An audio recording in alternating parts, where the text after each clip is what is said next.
आप ये भी देखें कि सीरिया, इराक और टर्की अर्ली क्रिश्चियनिटी का हब थे। ये हम्म, क्रिश्चियनिटी यहाँ से फैली, ठीक है ना? अलाटीलिया था, अंताकिया था, Constantinople. This yes, was the centre of Christianity once. तो it was the Christians who helped the Ottomans to raise yeah, world just because एक दूसरा फिरका था। तो ये क्रिश्चियंस तो बस इसी तरीके से हैं। आई डोंट ये जितने भी ममालिक कहते हैं हम Christian majority, I don't have. Lebanon में और सीरिया में तबाही की है इजराइल ने और इजराइल बैक्ड फोर्सेस ने। उन्होंने दो हजार साल पुरानी मसीही इबादत गाहों को, दर्स गाहों को तबाह किया, yes, yes. खासकर इराक में और सीरिया। और फोर्सेस उनको कौन बैक कर रहे? The West. इनको डर है कि अगर अफगानिस्तान और पाकिस्तान यकजा हो गए सेंट्रल एशिया वगैरह के साथ मिलके, जो कि आपके शो में मैं पहले भी डिस्कशन कर सका हूँ, जी जी इनका जो डिजाइन है ग्रेटर मिडल ईस्ट का, एक तो ग्रेटर इजराइल था, एक yes. ग्रेटर मिडल का भी डिजाइन है, वो पूरा नहीं हो, जिसके लिए इन्होंने ब्रिटिश ने रशिया के खिलाफ फॉरवर्ड पॉलिसी बनाई। बड़े सगीर पाक, you know the Afghan wars they fought was basically to stop the Russian influence. उसके बाद इन्होंने सीटो, सेंटो, नेटो, एपेक Yes. सारा कुछ बनाया, इंडो पैसिफिक अलायंस बनाया। Watch Federal Post. Bold and independent.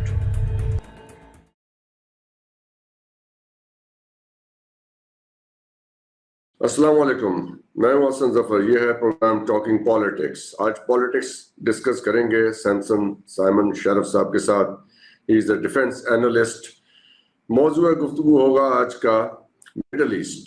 Middle east में सीरिया की सिचुएशन, उसके बाद जो अफगानिस्तान में हो रहा है उसके ऊपर बात होगी और इससे रिलेटेड ईरान पे बात होगी। शरफ साहब, बहुत बहुत शुक्रिया ज्वाइन करने के लिए। अभी मैं देख रहा था, एक खबर है सीरिया में जो रिजीम चेंज हुआ है, असद साहब की हुकूमत टॉपल डाउन हुई, उसके बाद एक नई कोलिशन, वहाँ पे कुछ ग्रुप्स हैं, 4-5 ग्रुप जिन्होंने कब्जा कर रखा है मुख्तलिफ इलाकों पे, बिलोंगिंग टू डिफरेंट सेगमेंट्स। वैसे हैं कि एक टर्किश ग्रुप है, एक अमेरिकन बैक ग्रुप है, एक कुछ इसराइल का कोई उसके अंदर अमल दखल है एक इलाके में, एक इंडिपेंडेंट है। जो फॉर्मर जब ये अरब स्प्रिंग स्टार्ट और उसके बाद फिर दाइश वाइश बनी वहां पे, वो लोग भी अब उसमें सारे शामिल हो गए। उसका एक रिफ्लेक्शन आज नजर आया है CNN की रिपोर्ट में। वहां जो स्कूल करिकुलम था उसको चेंज किया गया है और उसमें जरा इस्लामी टच देने की कोशिश की गई है उस करिकुलम में, जिसमें बड़ा सोशल मीडिया पे आउटरीच है वहां पे। How do you see this entire situation in post Asad scenario? अस्सलाम वालेकुम डॉक्टर हसन जफर और साल नौ मुबारक तमाम लोगों को जो कि ये प्रोग्राम देख रहे हैं। अल्लाह ताला इस साल हम सब के लिए और हमारे वतन के लिए बहुत ढेरों खुशियां लेके आए। आमीन। मैं आपको लेके जाऊंगा प्रेसिडेंट ओबामा के सेकंड टेन्योर में। ओके। और उस टेन्योर में उन्होंने पूरी कोशिश की कि किसी तरीके से 2 स्टेट फॉर्मूला के तहत फ़लस्तीन का मसला हल हो जाए।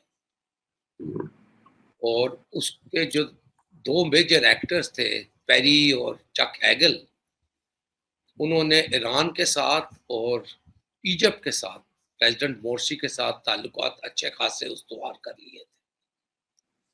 और ये सब कुछ करने के बाद ईरान को ऑन बोर्ड लेके, इजिप्ट को ऑन बोर्ड लेके, ओबामा साहब मिडिल ईस्ट आए और सऊदी अरेबिया में उन्होंने अपना प्लान पेश किया। लेकिन सऊदी किंगडम ने इजराइल के साथ मिलके उस प्लान को स्कटल कर दिया। वो प्लान ना बना सका। अगर आपको याद हो तो ये वही जमाना था जब सऊदी डिप्लोमेट्स ने सेंट्रल एशिया की एक जगह पे खड़े होकर रशिया को भी थ्रेटन की थी कि हम आपके लिए बहुत बड़े मसले क्रिएट कर सकते हैं। तो उस वक्त सऊदी अरेबिया जो है एक पॉलिसी शिफ्ट कर रहा था।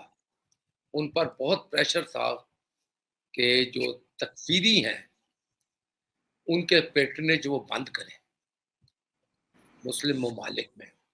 बहरहाल ऐसे तो नहीं हुआ, लेकिन बज़ाहिर हुआ और एक लंबी चौड़ी पॉलिसी स्टेटमेंट इशू हुई।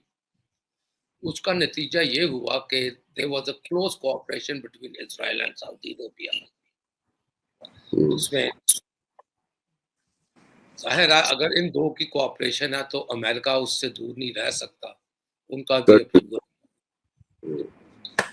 है। उसके बाद प्रिंस सलमान आ गए और हमने देखा एक बहुत रेडिकल चेंज आई and he started acting as a policeman of the West United States of America. उसी जमाने में जो मेजर एक्टर हैं सीरिया के, ये सऊदी अरब में यूनिवर्सिटी में पढ़ते थे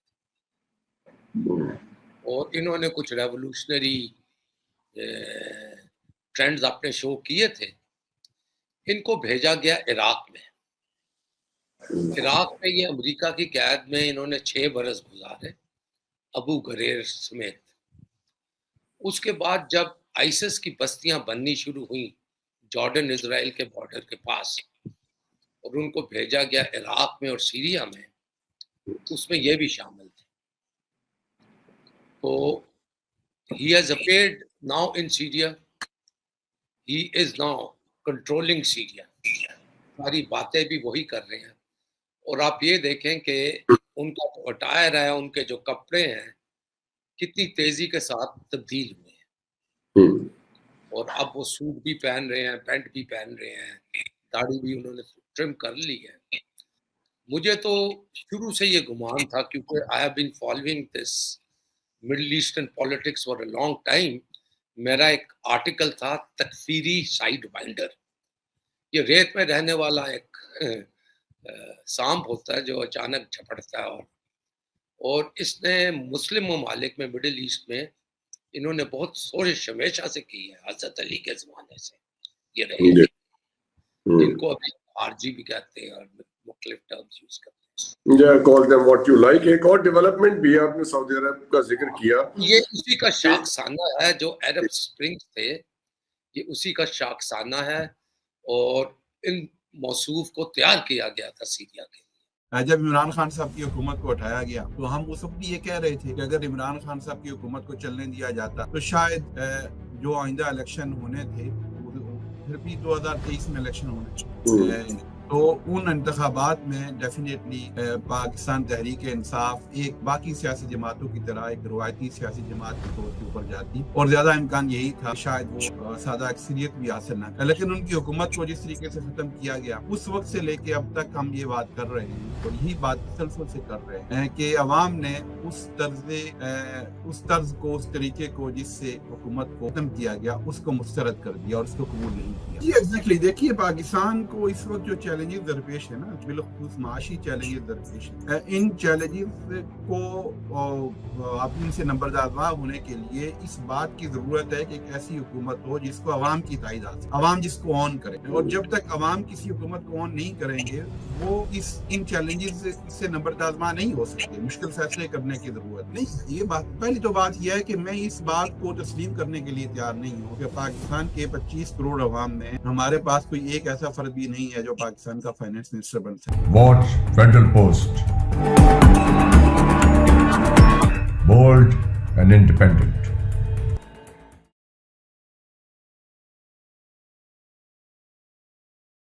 अस्सलाम वालेकुम, मैं हसन जफर, ये है टॉकिंग पॉलिटिक्स। आज पॉलिटिक्स पे बात होगी डॉक्टर रहीक अब्बासी साहब के साथ। कॉलमिस्ट हैं, एनालिस्ट हैं। बहुत बहुत शुक्रिया अब्बासी साहब ज्वाइन करने के लिए। ज़रा पाकिस्तान में जो सूरत हाल सियासी चल रही है बहुत गहमा गहमी है, धुआंधार बयानात आते हैं हर वक्त। तो आपको क्या लग रहा है ये 17 जनवरी को जो तोशा खाना 2 का फैसला आने वाला है, उसके बाद क्या होगा, उससे पहले क्या होगा? How does it look to you?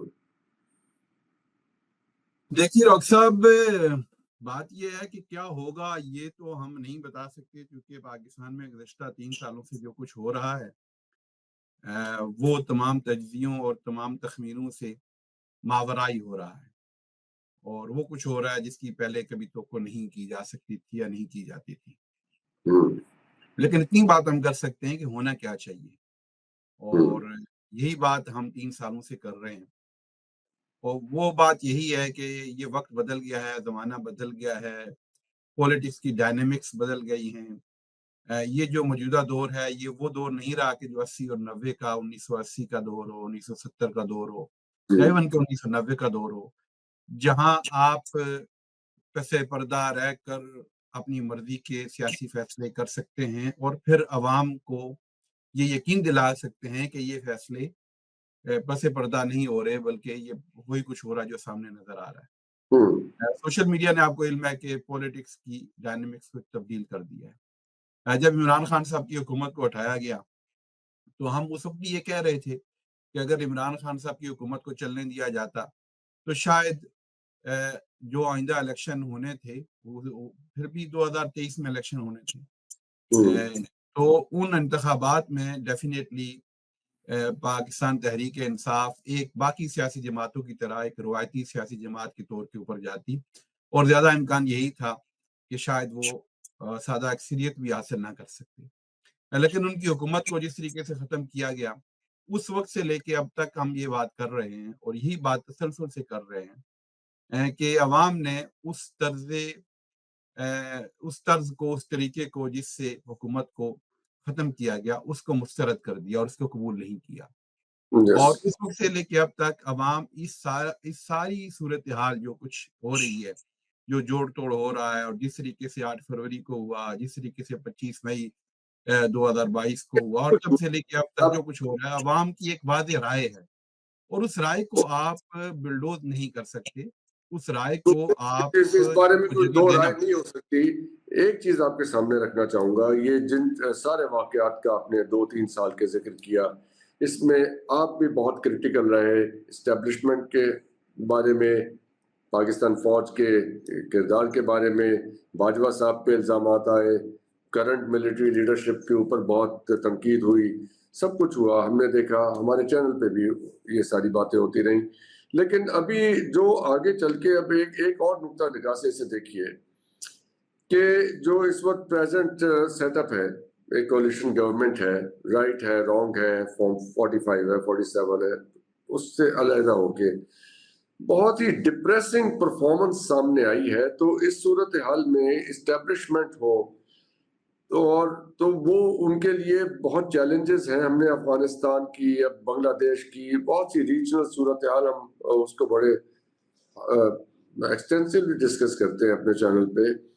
इस किस्म के चैलेंजेस में जब आपकी पॉलिटिकल गवर्नमेंट, चाहे वो इमरान खान साहब की हो, चाहे ये हो, चाहे कोई तीसरी हो, जब ऐसा परफॉर्म करेंगी तो प्रॉब्लम तो आएगी। जी एग्जैक्टली। देखिए, पाकिस्तान को इस वक्त जो चैलेंजेस दरपेश है ना, बिलखुसूस माशी चैलेंजेस दरपेश हैं, इन चैलेंजेस को आप इनसे नंबरदार होने के लिए इस बात की जरूरत है कि एक ऐसी हुकूमत हो जिसको अवाम की तायद हासिल हो, अवाम जिसको ऑन करें। और जब तक अवाम किसी हुकूमत को ऑन नहीं करेंगे, वो इन चैलेंजेस से नंबरदार नहीं हो सकते। मुश्किल फैसले करने की जरूरत है। लेकिन बदकिस्मती से जिस तरीके से आप देखिए, 8 फरवरी को एक मौका मिला था हमारी इस्टेब्लिशमेंट को, और पीछे जो कुछ हुआ था वो सब कुछ भुला दिया जाता अगर 8 फरवरी को वो हम जैसे निकम्मे लोगों की बात के ऊपर गौर करते। हमने ये कहा, इलेक्शन से पहले भी कहा कि जो कुछ कर लिया आपने, बहुत कर लिया। पाकिस्तान की तारीख में किसी सियासी जमात को इस तरीके से सनब करने की कोशिश नहीं की गई जिस तरीके से तहरीक इंसाफ को की गई। यानी कि उनसे इंतखाबी निशान भी छीन लिया, उनके उम्मीदवारों को कैंपेन भी नहीं चलाने दी। आपको पता है कि क्या सूरत हाल थी। लेकिन इसके बाद जब अवाम ने एक फैसला किया तो उस फैसले को कबूल कर लेना चाहिए था और फिर वहां से राह निकालनी चाहिए थी। देखिए, पाकिस्तान तहरीक इंसाफ के लीडर इमरान खान है। इमरान खान का नाम तहरीक इंसाफ है और तहरीक इंसाफ हुई है। इस 2 साल के अरसे में आपको लगता है पीटीआई से ऐसी पॉलिटिकल मिस्टेक्स हुई हैं जिसकी वजह से बात नहीं बन सकी, बहुत ज्यादा तनाव और बहुत ज्यादा तसादुम की सूरत हाल पैदा हुई, दोनों तरफ से हुई, उसमें पीटीआई का भी उतना ही हिस्सा है जितना किसी और का है। देखिए, मैं तो आपकी इस बात से तो मैं इत्तेफाक इसलिए नहीं करूंगा कि पीटीआई मजलूम है। पीटीआई रिसीविंग एंड के ऊपर है। जब आप किसी को दीवार के साथ लगाएंगे तो फिर आप उससे ये तवक्को नहीं कर सकते। और बिलखुसूस अगर असल में मसला ये है कि एस्टेब्लिशमेंट को तजर्बा था आसिफ अली जरदारी का, या नवाज शरीफ का, या शहबाज शरीफ का, या जफरुल हक का, या मीर जमाली का, या आपको पता है गुलाम मुर्तजा जोतोई का, या आप नाम ले लें पाकिस्तान की तारीख में जो मुख्तलिफ वज़ीर आज़म रहे। ये एक डिफरेंट पर्सनैलिटी से उनको इस दफा जो है ना उनको सामना करना पड़ा। उन्होंने उनको अंडर एस्टिमेट किया। हम जैसे लोग ये बता रहे थे कि ये इनकी केमिस्ट्री डिफरेंट है, इनकी शख्सियत डिफरेंट है, आवाम के साथ इनका जो एक एसोसिएशन डेवलप हो गई है वो एक डिफरेंट लेवल की है। लिहाजा 8 फरवरी को मैं वहीं बात होऊंगा कि 8 फरवरी को एक मौका मिला था और मैं ये कहना चाह रहा था कि इमरान खान देखे ना, एक कुछ लोग ऐसे होते हैं जो अपनी तबीयत में, अपने मजाज में एंटी इस्टेब्लिशमेंट या एंटी स्टेट होते हैं। इमरान खान साहब अपने मजाज में एंटी इस्टेब्लिशमेंट और एंटी स्टेट नहीं है।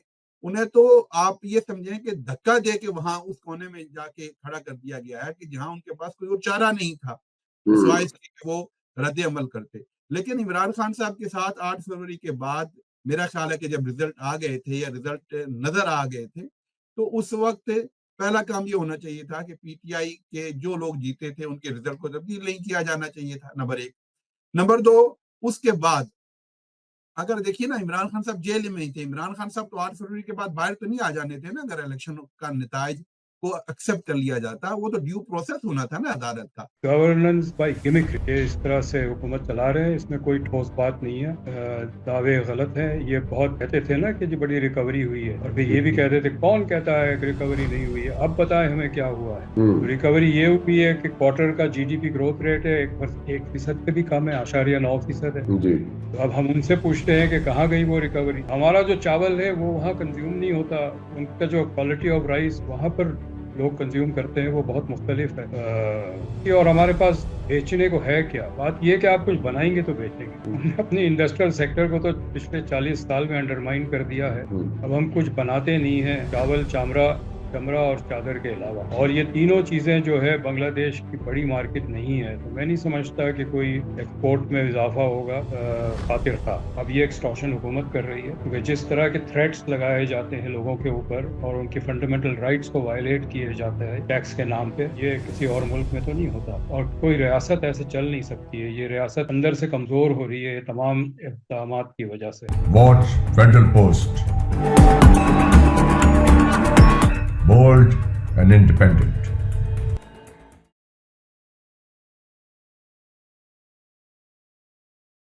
अस्सलाम वालेकुम, मैं हूं हसन जफर। यह है प्रोग्राम टॉकिंग पॉलिटिक्स। हमारे साथ मौजूद हैं डॉक्टर कैसर बंगाली साहब। बहुत बहुत शुक्रिया सर ज्वाइन करने के लिए। मेहरबानी आपकी जी, थैंक यू।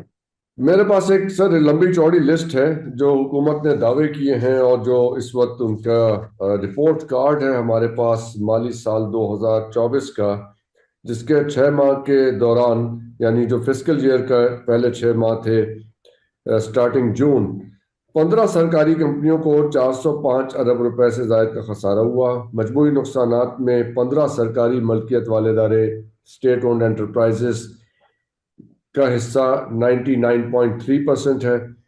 एनएचए को सबसे ज्यादा 151 अरब 30 करोड़ रुपए का नुकसान हुआ। कैस्को को 56 अरब 20 करोड़ रुपए और पीआईए को 51 अरब 70 करोड़ रुपए। पेस्को ने 39 अरब 39 अरब रुपए का नुकसान रिकॉर्ड किया, जबकि पाकिस्तान रेलवे को 23 अरब 60 करोड़ रुपए का नुकसान हुआ। बहरहाल इसमें एक दूसरी आरा भी मौजूद है। गवर्नमेंट ने क्लेम किया कि उन्होंने 34 करोड़ रुपए कमाए, but TV channel reported this. इसके साथ ही लंबी चौड़ी एक तफसील है। जो आईएमएफ का टारगेट था टैक्स कलेक्शन का, उससे 1 खरब रुपया कम इकट्ठा हुआ है और कोई इतने ही पैसों का 1 खरब रुपए का बजट का खसारा भी सुनने में आ रहा है। ये है, और इसके साथ 4.5% पे इन्फ्लेशन आ गई है। ये कैसे हो गया सर? ये 4.5% की इन्फ्लेशन तो समझाएंगे। इन्फ्लेशन पे पहले आते हैं जो अफराद जो कीमतें हैं वो रसद और तलब के जहाँ इंटरेक्शन होता है डिमांड एंड सप्लाई का, उससे कीमतें तय होती है। अगर डिमांड बढ़े और सप्लाई कम हो तो कीमतें बढ़ जाती है, और सप्लाई बढ़े और डिमांड कम हो जाए तो कीमतें गिर जाती है। इस वक्त जो सिचुएशन है वो ये है कि परचेजिंग पावर ख़त्म हो गया है, डिमांड हैज़ बीन सप्रेस्ड, और जब लोग ख़रीदेंगे नहीं तो ज़ाहिर है कीमतें तो कम होगी। तो ये जो कीमतें कम हुई है ये लोगों की क़ुव्वत ख़रीद कम होना और गुर्बत का नतीजा है। यस। और ये जो सूरत हाल है कि पाकिस्तान में इन्वेस्टमेंट लाने की बात हो रही थी, SIFC बनी, हमने बहुत दफ़ा डिस्कस किया SIFC को, लेकिन वजह यह बयान की जा रही है कि पाकिस्तान में सिक्योरिटी सूरत हाल अच्छी नहीं है, इसलिए फॉरेन इन्वेस्टर्स नहीं आते। Is there more to it? यानी सिक्योरिटी सिचुएशन के अलावा भी कोई वजूहत हैं जिसकी वजह से इन्वेस्टमेंट नहीं आ पा रही है पाकिस्तान में? ये इकोनॉमी तो बैंकरप्ट है ना। एक बैंकरप्ट इकोनॉमी में कौन इन्वेस्ट करेगा? पाकिस्तानी भी नहीं इन्वेस्ट कर रहे हैं, अपनी इन्वेस्टमेंट लेयर के बाहर जा रहे हैं। ये तो सिर्फ लफाजी है, तकरीरें हैं। और ये इन्वेस्टमेंट के लिए कभी एक हेड ऑफ स्टेट को ले आते हैं, कभी दूसरे हेड ऑफ स्टेट को ले आते हैं। फिर वो उनको जब इस्लामाबाद लाते हैं तो पूरे इस्लामाबाद को मेकअप किया जाता है, उस पर अखराजात होते हैं खूब, और लेकिन मिलता कुछ नहीं है। गवर्नमेंट जो है, this is government by gimmickry, अंग्रेजी में अगर मैं कहूँ, yes. This is governance by gimmickry. ये इस तरह से हुकूमत चला रहे हैं, इसमें कोई ठोस बात नहीं है। दावे गलत हैं। ये बहुत कहते थे ना कि जी बड़ी रिकवरी हुई है, और फिर ये भी कहते थे, कौन कहता है कि रिकवरी नहीं हुई है? अब बताएं हमें क्या हुआ है। तो रिकवरी ये हुई है कि क्वार्टर का GDP ग्रोथ रेट है 1% से भी कम है, 8.9% है। जी। तो अब हम उनसे पूछते हैं कि कहाँ गई वो रिकवरी? मैं कल आपका एक प्रोग्राम सुन रहा था, उसमें आपने फरमाया कि मईशत की तरक्की को हम दो तरीके से देखते हैं, इंडस्ट्रियल ग्रोथ हो या एग्रीकल्चरल ग्रोथ हो। दोनों साइड्स जो है वो बैलेंस नजर नहीं आ रही हैं दोनों साइड में। लेकिन कहा यह जा रहा है कि एग्रीकल्चर के अंदर पाकिस्तान ने कुछ वहां पे जो है ग्रोथ हुई है उस सेक्टर के अंदर। आपकी असेसमेंट भी यही है? कॉटन की ग्रोथ तो 33% कम बताई जाती है। Hmm. Cotton growth is 1/3 less. Hmm. उसका जो इम्पैक्ट हमारी टेक्सटाइल इंडस्ट्री पे पड़ेगा वो हम अंदाजा लगा सकते हैं। जी। Textile industry is our largest industrial sector. Almost 60% export हमारी टेक्सटाइल्स की है।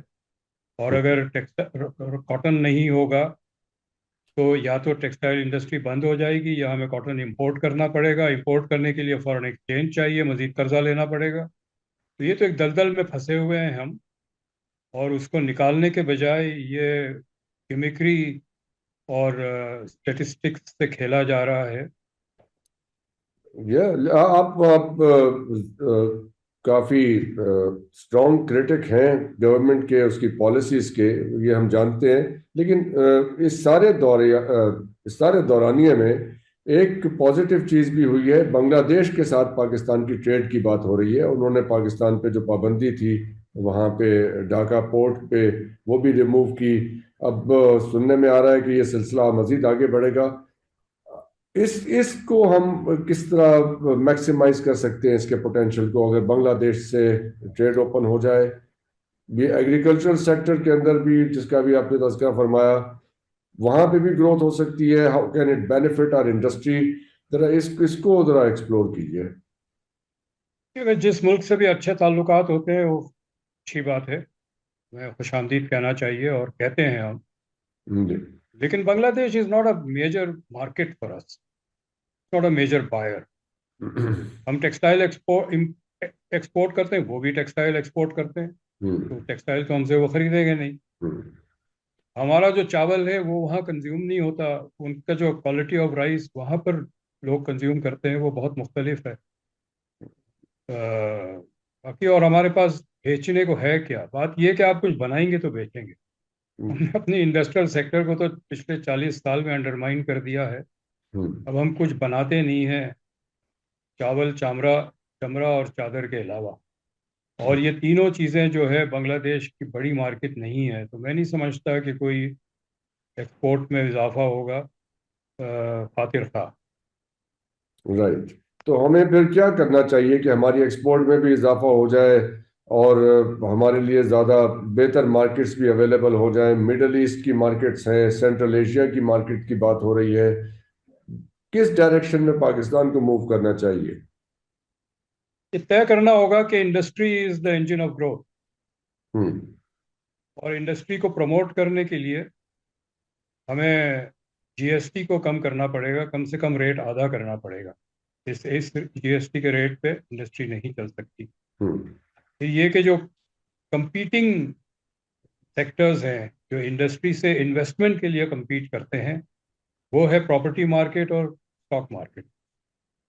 ये बेसिकली स्पेकुलेशन पे चलते हैं। We have created a casino economy, और ये दोनों को सप्रेस करना पड़ेगा। तो जो विंडफॉल प्रॉफिट्स हैं उसको, उसके विंडो बंद करने पड़ेंगे। तो जब रिलेटिवली एंड एब्सोल्यूट टर्म्स में इंडस्ट्री प्रॉफिटेबल होगा तो कारखाने लगेंगे, अशियाएं बनाएंगे तो हम आगे बेचेंगे। जी एग्जैक्टली।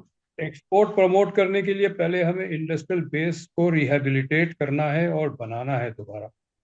तो इसके लिए फंडामेंटल रिक्वायरमेंट क्या है इसकी रिहेबिलिटेशन के लिए? What must be done? GST की बात हो गई, आपने जीएसटी का कहा, फिर एक इलेक्ट्रिक टैरिफ की बात है, इलेक्ट्रिसिटी टैरिफ की बात है, आईपीपीस के साथ इलेक्ट्रिसिटी का बिल, कोई भी आपका जो सुन रहे हैं, इलेक्ट्रिसिटी का बिल उठा के देखें, उसमें कई टैक्सेस लगे हुए हैं। वो सारे टैक्स हटाने की जरूरत है। बिजली को हमें इस रीजन में अगर उससे ज्यादा सस्ता नहीं तो इक्वल करना है। जिस रेट पे बिजली बांग्लादेश, इंडिया, श्रीलंका को मिलती है, उस रेट पे हमें बिजली लाना पड़ेगा, और ये मुमकिन है, लेकिन टैक्स कम करना पड़ेगा। मसला ये है कि ये रियासत जो है, अमर माने है, what is standing the way of doing all this? क्या चीज रोक रही है ये सब करने से? आपने ये बार कही है, देयर मस्ट बी रियासत का मकसद नहीं है मईशत को प्रमोट करना, इंडस्ट्री को प्रमोट करना, एग्रीकल्चर को प्रमोट करना। रियासत का मकसद ये है कि उनके जो प्रिविलेजेस हैं, उनकी जो वो चलता रहे और उसके लिए टैक्स लगाते रहे। ये बिल्कुल रॉबिन हुड वाला सिलसिला है। वो बादशाह के महल के अखराजात पूरे करने के लिए वो उनके टैक्स में जाते थे गांव में, और ज़बरदस्ती कहते थे कि हर घर से इतने पैसे देना लाजमी है। तो हमारा जो टैक्स का निज़ाम है वो भी एक एक्सटॉर्शन रैकेट बन गया है।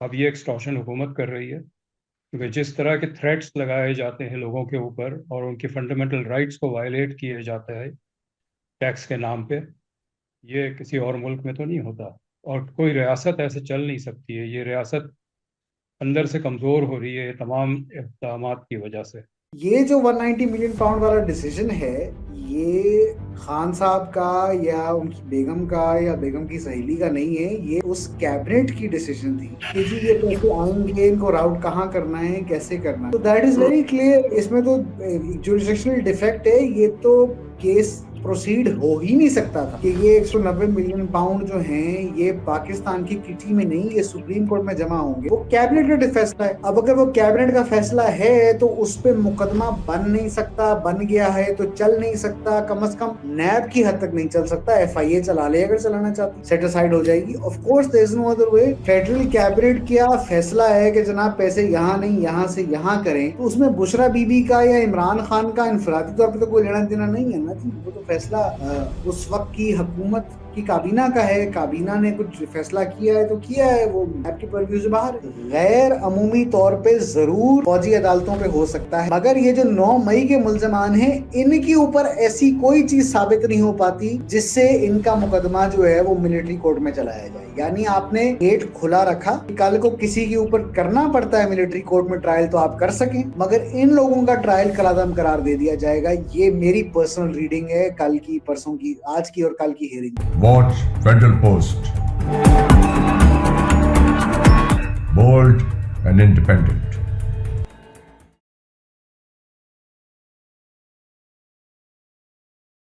अस्सलाम वालेकुम, मैं हसन जफर। ये है प्रोग्राम टॉकिंग पॉलिटिक्स। हमारे साथ हैं राज अली कुमर साहब।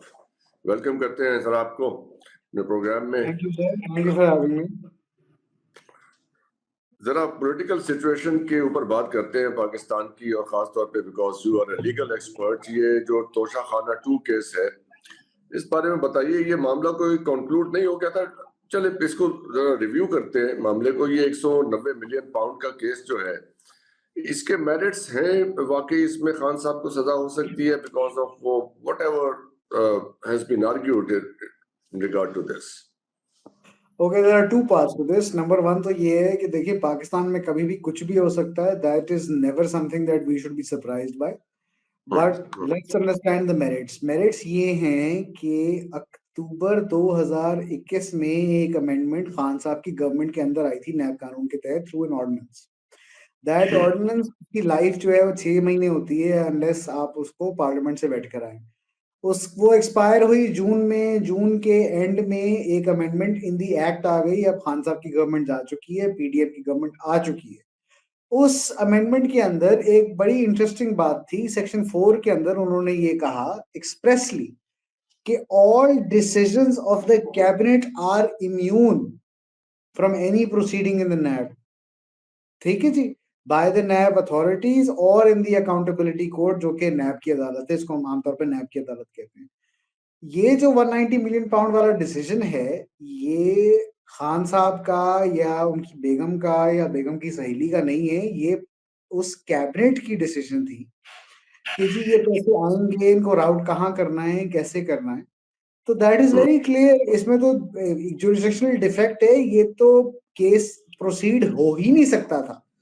इनफैक्ट आपको याद होगा जब खान साहब आए थे live before the supreme court video link के जरिए, उनको खुद ये कहा गया था उस वक्त कि जनाब अगर आप इस अमेंडमेंट के खिलाफ आर्ग्यू कर रहे हैं, जो 2022 की अमेंडमेंट्स हैं और एक 2023 की है, कि आप तो खुद इसके बेनिफिशियरी होंगे, आप क्यों इसके खिलाफ आर्ग्यू कर रहे हैं. तो उन्होंने कहा जी मेरी जात से फर्क नहीं पड़ता. I just want the law to exist as it did prior to, because ये अमेंडमेंट जो आई है ये इसलिए आई है ताकि कुछ लोगों को फायदा पहुंचाया जा सके, being there by the government in existence at the time. उन्होंने सेल्फ सर्विंग लेजिस्लेशन की थी. खैर खान साहब की बात मानी नहीं गई और कॉन्सिक्वेंस उसका ये है कि उन्होंने कहा कि नहीं जी दी अमेंडमेंट्स वर कंप्लीटली फाइन. इसमें ऐसी कोई बात नहीं है जिसके ऊपर हम कोई बहस करें या कोई डिसएग्रीमेंट करें. पार्लियामेंट सुप्रीम है, वो कर सकती है. अच्छा, तो पार्लियामेंट अगर सुप्रीम है और वो कर सकती है, तो वो जो उसने कैबिनेट ने डिसीजन लिया था कि ये 190 मिलियन पाउंड जो हैं ये पाकिस्तान की किटी में नहीं, ये सुप्रीम कोर्ट में जमा होंगे, वो कैबिनेट का फैसला है. अब अगर वो कैबिनेट का फैसला है तो उस पे मुकदमा बन नहीं सकता, बन गया है तो चल नहीं सकता, कम से कम नैब की हद तक नहीं चल सकता. एफआईए चला ले अगर चलाना चाहती है तो, मगर लाइक आई सेड पाकिस्तान में कुछ भी हो सकता है. राज साहब, अब तो बात यहाँ आ गई कि अब उसका फैसला होने जा रहा है 10 जनवरी के फैसला हो जाएगा, यानी परसों, आज 8 जनवरी है. तो अब ये फिर अगर ये फैसला उनके खिलाफ आ जाता है तो हाई कोर्ट में जाके ये खत्म हो जाएगा अगर ये उनके खिलाफ आया. बात सिंपल सी है, होना तो इसमें सस्पेंड ही है अगर सजा होती है. But I want you to consider the fact कि 23 को फैसला आना था, 18 को फाइनल आर्ग्यूमेंट्स कंक्लूड हुई थी विद स्पेसिफिक इंस्ट्रक्शंस के जनाब आप आज ही कंक्लूड करें. तो गालिबन 9 बजे तक अडियाला जेल के अंदर अदालत लगी हुई थी. 3 बजे तक का ऑफिशियल टाइम होता है. ठीक, तो 23 को फैसला नहीं आया. 23 को कहा गया कि जी 6 को आएगा. 6 को पता चला जज साहब ट्रेनिंग पे हैं, 10th को आएगा. कोई गारंटी नहीं है कि 10th को आएगा, मगर अगर फैसला आया इस माहौल में जो एग्जिस्ट कर रहा है, I do not see anything other than a conviction coming. सजा ही होगी. और उस सजा मतलब आपके सवाल के अंदर भी वो जवाब ऑलरेडी मौजूद था जब आप कह रहे थे कि जी वो हाई कोर्ट से सेट असाइड हो जाएगी. Of course there is no other way. Federal cabinet क्या फैसला है कि जनाब पैसे यहाँ नहीं यहाँ से यहाँ करें, तो उसमें बुशरा बीबी का या इमरान खान का इंफरादी तौर पर तो कोई लेना देना नहीं है ना जी. वो तो फैसला उस वक्त की हुकूमत की काबीना का है. काबीना ने कुछ फैसला किया है तो किया है, वो नैब के परव्यू से बाहर है. अब दूसरा एक ये चले पीटीआई से रिलेटेड ही केसेस हैं जो फौजी अदालतों वाला केस है. उसमें ख्वाजा हारिस साहब एक रेफरेंस दे रहे हैं कि ये केसेस जो हैं सुप्रीम कोर्ट के किसी केस का रेफरेंस दे के कह रहे हैं कि माजी में सुप्रीम कोर्ट ने करार दिया था कि फौज के मातहत सिविलियंस का कोर्ट मार्शल हो सकता है. तो अब ये वो एफबी अली केस का हवाला दे रहे हैं. एफबी अली केस में बड़ी इंटरेस्टिंग केस सिचुएशन है. FB Ali was not a civilian, he was a retired brigadier. ठीक, वहां पे जो मुनीब साहब जो जजमेंट है जो इस वक्त जिसके ऊपर सुप्रीम कोर्ट में अपील पेंडिंग है, वो जो ऑथर जज हैं मुनीब अख्तर साहब, उन्होंने फैसला ये दिया था कि एफबी अली में एक्सेप्शन ये है कि उस वक्त जिस वक्त उन लोगों ने जुर्म किया वो फौज के मुलाजिम थे। एफबी अली साहब ब्रिगेडियर थे, बाकी लोग उनसे नीचे रैंक पे थे, मगर वो बेसिकली फौज के अफसरान थे। At the time when the trial proceeded वो सिविलियंस होंगे, बट दैट इज इनकॉन्सिक्वेंशियल। और आप लॉजिकली बात समझे ना, मैं इस वक्त अगर फर्ज करें कप्तान हूं फौज के अंदर, मैंने कोई जुर्म किया है तो और बाद में मैं रिजाइन कर देता हूं, तो मैं ये तो नहीं कह सकता कि जनाब जिस वक्त मैंने जुर्म किया था मैं फौजी जरूर था, मगर अब क्योंकि मैं फौजी नहीं हूं आप उसमें मिलिट्री लॉज अप्लाई नहीं कर सकते। ये तो फजूल सी बात हुई। लॉजिक यही थी ऑथर जज की, जो कि इम्प्यून्ड है कोर्ट के सामने, वो ये है कि जनाब वाला जिस वक्त आपके ऊपर ट्रायल चला, आप चूंकि उस वक्त मुलाजिम थे फौज के, तो जो आपने किया वो फौज के अफेयर्स के जुमरे के अंदर आता है, इसलिए आपका मिलिट्री ट्रायल हो सकता है। अब इसको डिस्टिंग्विश करें उन आम लोगों से जो जाके बवाल कर देते हैं, धावा बोल देते हैं जीएचक्यू के ऊपर, या वो हमें पता चला कि जिना हाउस नाम है उस प्रॉपर्टी का जो कि बहरिया मॉल के सामने है लाहौर के अंदर, मुझे उससे पहले नहीं पता था। मॉल के सामने मगर मगर वो लोग जो हैं वो फौज के मुलाजमीन ना थे, ना हैं, ना कभी कभी रहेंगे, तो उनके ऊपर इस चीज का इतलाक करना is it makes no sense. उस प्रॉपर्टी के हवाले से एक और सवाल भी उठा था, एक मोअज़्ज़िज़ जज ने उठाया था, क्या ये लिस्टेड मिलिट्री प्रॉपर्टी है, यानी कि वो मिलिट्री इंस्टॉलेशन की जो लिस्ट है उसमें वो प्रॉपर्टी शामिल नहीं है? तो नहीं, वो उसमें शामिल वो नहीं है। And this is very hilarious, I want to tell you, एक एसएमए है, सक्सेशन एप्लीकेशन, जो कि मैडम फातिमा जिन्ना ने फाइल की थी हाई कोर्ट में 1969 के अंदर कराची में, I don't remember the number. उसमें जिन्ना साहब की काफी प्रॉपर्टीज का जिक्र है। आप पता नहीं कराची से कितनी वाकफियत रखते हैं, मगर जो फातिमा जिन्ना हाउस है, इसको जिन्ना म्यूजियम कहते हैं आजकल, उसकी बैक साइड पे मेहरान होटल है। मेहरान होटल के पैरेलल जितनी प्रॉपर्टीज हैं, इंक्लूडिंग द प्रॉपर्टी जहाँ पे यहाँ के कोर कमांडर साहब रहते हैं, वो सारी जिन्ना साहब की एस्टेट है। और उस पे फॉर्चुनेटली और अनफॉर्चुनेटली जो फौज है वो इस वक्त उनके पोजेशन में है, उनके कब्जे में है, वो इस्तेमाल कर रही है उसको। और इसी तरह जो जिना हॉस्टल है वो बना तो था उन स्टूडेंट्स के लिए जो एसएम लॉ कॉलेज में पढ़ते हैं, मगर उसमें रेंजर्स बैठी हुई है, तो वो लिस्टेड प्रॉपर्टीज के जुमरे में नहीं आती। They are not properties that are allotted to the Pakistan army.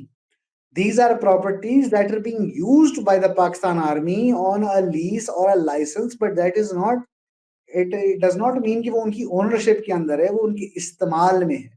जिस तरह कल को वो मेरे घर को इस्तेमाल कर सकते हैं क्योंकि इसकी कोई स्ट्रेटेजिक इंपॉर्टेंस उनको लग सकती है, that's fine, but that doesn't make it their property. Yes, तो ये बात तो यहाँ पे क्लियर हो जाती है। तो अब आपको क्या लगता है कि ये अब इसका एक सियासी पहलू भी है ना इस सारी डिस्कशन का, कि ये मान लिया जाए कि ये सारे मुकदमात जो हैं, ये सारी प्रोसीडिंग्स पॉलिटिकली मोटिवेटेड हैं, तो उस हवाले से देखें तो अदालत के सामने क्या सिचुएशन आती है? क्या अदालत इसे कंसिडर करती है कि ये पॉलिटिकली मोटिवेटेड है, ये because they are pertaining to a political party that is PTI? Well देखिए, यहाँ पे I would like to bring you to justice Mansoor Ali Shah letter, जहां उन्होंने रिक्यूज किया था इस बात को कि मैं नहीं पेश हूंगा, मैं आपके फेयरवेल डिनर में नहीं आ रहा या आपकी फेयरवेल प्रोसीडिंग्स में नहीं आ रहा, because you behaved like an ostrich who dug his head in the ground. शुतुरमुर्ग यही करता है ना, अपना सर छुपा लेता है जब शेर आता है तो जमीन के अंदर, की मुझे नजर ना आए मेरे सर के अंदर। की बात कर रहे हैं जस्टिस फाइज ईसा के रिटायरमेंट डिनर। जस्टिस फाइज ईसा साहब का जो रेफरेंस था उसमें जो वो नहीं आए थे, उसकी वजह उन्होंने ये बयान की थी। इफेक्टिवली सिचुएशन आपके सामने वो वही है। आपको पता है, आपको मुझसे ज्यादा बेहतर पता है कि जिस तरह का इंटरनेशनल रिएक्शन आया है उस इंटरिम ऑर्डर का कि जी मिलिट्री कोर्ट्स को अलाउ कर दिया जाए कि वो अपनी जजमेंट्स दे दें, वो किस किस्म का है? We are risking imports worth billions of dollars to the European Union because of this little thing. एक अना का मसला जो एक इंसान की अना का मसला है या एक इदारे के कुछ अफराद की अना का मसला है, उसकी वजह से हम इस लेवल पे रिस्क कर रहे हैं कि हम कह रहे हैं कि अच्छा जी हमारी यूरोप की इंपोर्ट्स बंद हो जाए, कोई मसला नहीं है, अमेरिका हम पे सैंक्शन लगा दे, कोई मसला नहीं है। We all know that fair trial was not something that happened. फौज के फैसलों में रीजनिंग नहीं होती, वो एक लफ्ज लिखा आता है गिल्टी या not guilty. Why you came to that conclusion, क्या सोचा आपने, क्या शवाहिद आपके सामने आए, जरा में से क्या चीजें आपने निकाली जिसके नतीजे में आप यहाँ पहुंचे कि आप कह रहे हैं कि जनाब ये आदमी जो है ये जुर्म का मुर्तकब हुआ है या नहीं हुआ है, दिस डज नॉट एग्जिस्ट। तो ये तो हमारी कोर्ट्स जो है वो बिल्कुल अपनी आंखें भी बंद किए हुई हैं, कान भी बंद किए हुए हैं, unfortunately I have to say this, दिमाग भी बंद करके बैठी हुई। There is nothing there, I don't see how this is going to make sense. मतलब बाद में देखें, इन लोगों ने घर चले जाना है, इन्होंने रिटायर हो जाना है, बट Yes. तारीख की किताबों में जिस तरह जो judicial history of Pakistan Hamid Khan साहब ने लिखी है, उसमें अक्सर अफराद को बहुत अच्छी तरीके से नहीं याद किया गया। अब उसकी जो 9th एडिशन आ गई है, शायद 10th या 11th आए, तो फिर जस्टिस अमीनुद्दीन खान भी अपने ऊपर रिफ्लेक्ट करें कि मैं क्या कर रहा था और क्यों कर रहा था, for what it is going to achieve nothing. दोनों कंट्रीज के बीच में हाईएस्ट लेवल पे बातचीत हुई और उसके बाद एक अंडरस्टैंडिंग बनी जो हमारा एक्चुअल लाइन ऑफ कंट्रोल था, और जो अभी पिछले कुछ समय से दपांग और तेस्पांग रीजन में, ईस्टर्न बॉर्डर में, लद्दाख में जो भी एक्टिविटीज हुई थी उनको विड्रॉ कर लिया जाएगा, और जो line of actual control LOC जिसको हम मानते हैं, दोनों कंट्रीज मानती हैं, उसकी सैंक्टिटी को मेंटेन किया जाएगा, और दोनों तरफ की आर्मीज अपने अपने कंट्रोल के एरियाज में पेट्रोलिंग कर सकेंगी, जहां तक उनकी लाइन ऑफ कंट्रोल में एक्सेसेस उनको दिया गया था पहले, उस एक्सेसेस को both the armies will free to take that position, और एक दूसरे के एरिया में इंटरफेयर करने की कोशिश नहीं करेंगे। कि इंडिया चाइना को as a neighbour, as a very important country on the world stage recognise करता है, और इंडिया का हमेशा ये प्रयास रहा है और ये एक्सपेक्टेशन रहा है कि चाइना के साथ, या for that matter even Pakistan के साथ, उसके रिलेशनशिप अच्छे बने रहें। मेरे समझ से बांग्लादेश के लिए ना तो ये कोई जरूरत है और ना ही बांग्लादेश कोई ऐसी हिमाकत करेगा कि वो इंडिया के खिलाफ किसी भी तरह की एग्रेशन या उस तरह की कार्रवाई करने की कोशिश करे। Watch Federal Post. Bold and independent.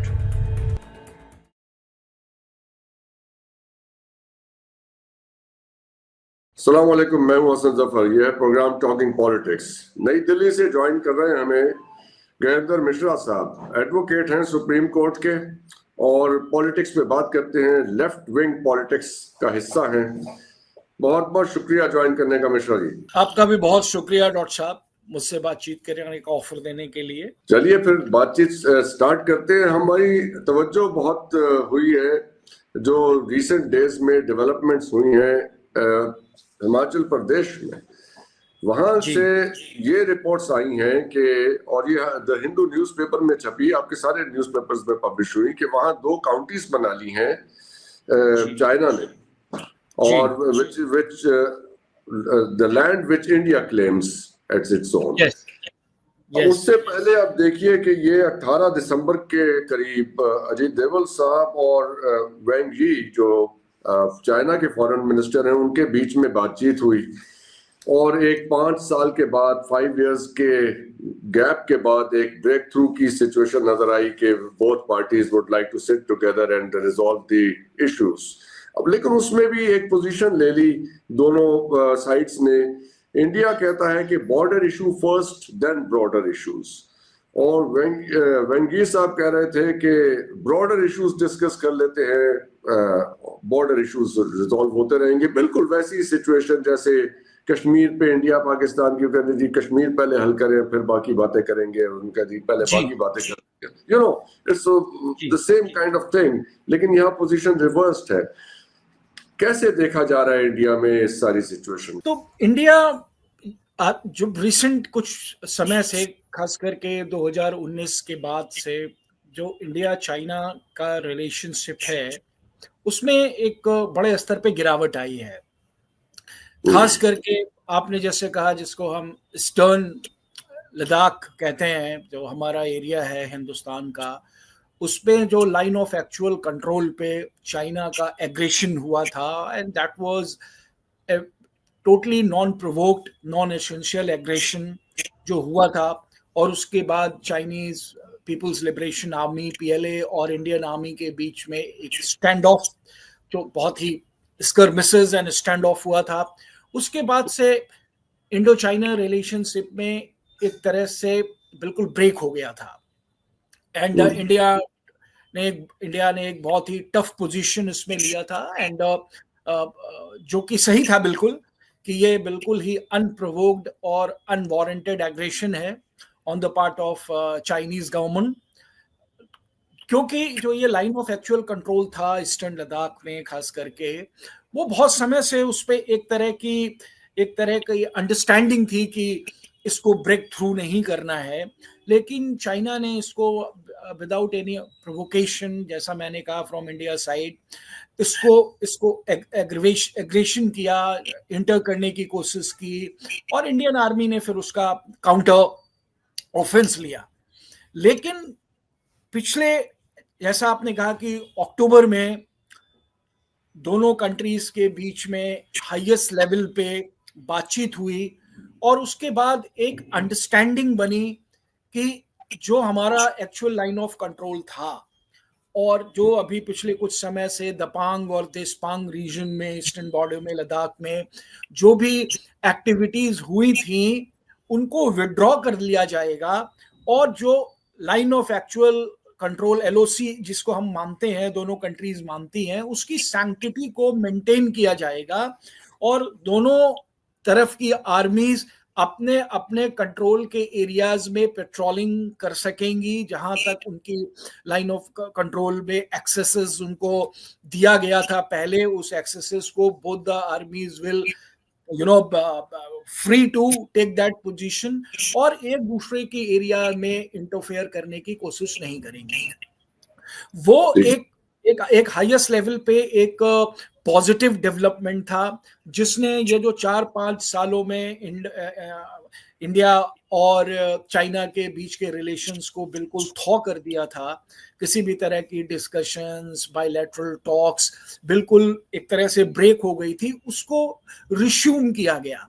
और दोनों ही कंट्रीज में मैं अपने इंडिया की तरफ से बोल सकता हूं कि इस डेवलपमेंट को बहुत पॉजिटिवली देखा गया, कि एटलीस्ट दोनों गवर्नमेंट, दोनों नेबर्स जो स्ट्रॉन्ग नेबर्स हैं, इंपॉर्टेंट प्लेयर्स हैं वर्ल्ड पॉलिटिक्स के, उन्होंने मैच्योरिटी दिखाई और एक अंडरस्टैंडिंग पे पहुंचे कि हम लाइन ऑफ कंट्रोल की सैंक्टिटी को मेंटेन करेंगे, और दोनों आर्मी जो प्रीवियस पोजीशंस था वहां पे पेट्रोलिंग करेंगे पीसफुली। लेकिन उसके बाद आपने जैसा कहा, आपने इंडिकेट किया जैसा, कि चाइना के तरफ से लगातार कुछ ऐसी एक्टिविटीज या एक्शंस लिए जाते हैं जिसको आप प्रोवोकेशन के रूप में देखते हैं, कि एक प्रोवोक किया जाता है।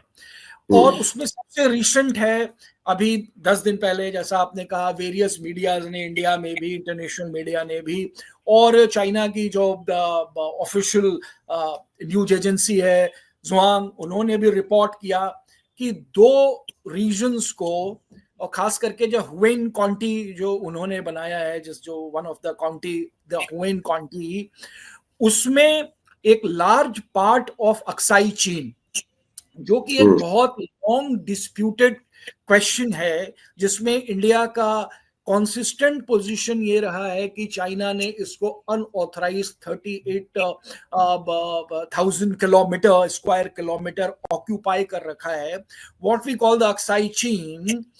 उसमें उसके लार्ज पार्ट को उस काउंटी में इनकॉर्पोरेट किया गया है, इंक्लूड किया गया है, और उसको एक इंडिपेंडेंट लोकल एडमिनिस्ट्रेटिव यूनिट बना दिया गया है। तो ये मैं इसको एक कॉन्फिडेंस बिल्डिंग मेजर्स के अगेंस्ट देखता हूं, जो कि दोनों ही गवर्नमेंट, दोनों ही कंट्रीज कॉन्सिस्टेंटली कोशिश कर रही थी। जैसा आपने बताया कि हमारे तरफ से जो हमारे रिप्रेजेंटेटिव हैं, राष्ट्रीय सुरक्षा सलाहकार अजीत डोवल जी, और चाइना के फॉरेन मिनिस्टर्स के बीच में नेक्स्ट कई लेवल्स की बात हुई है।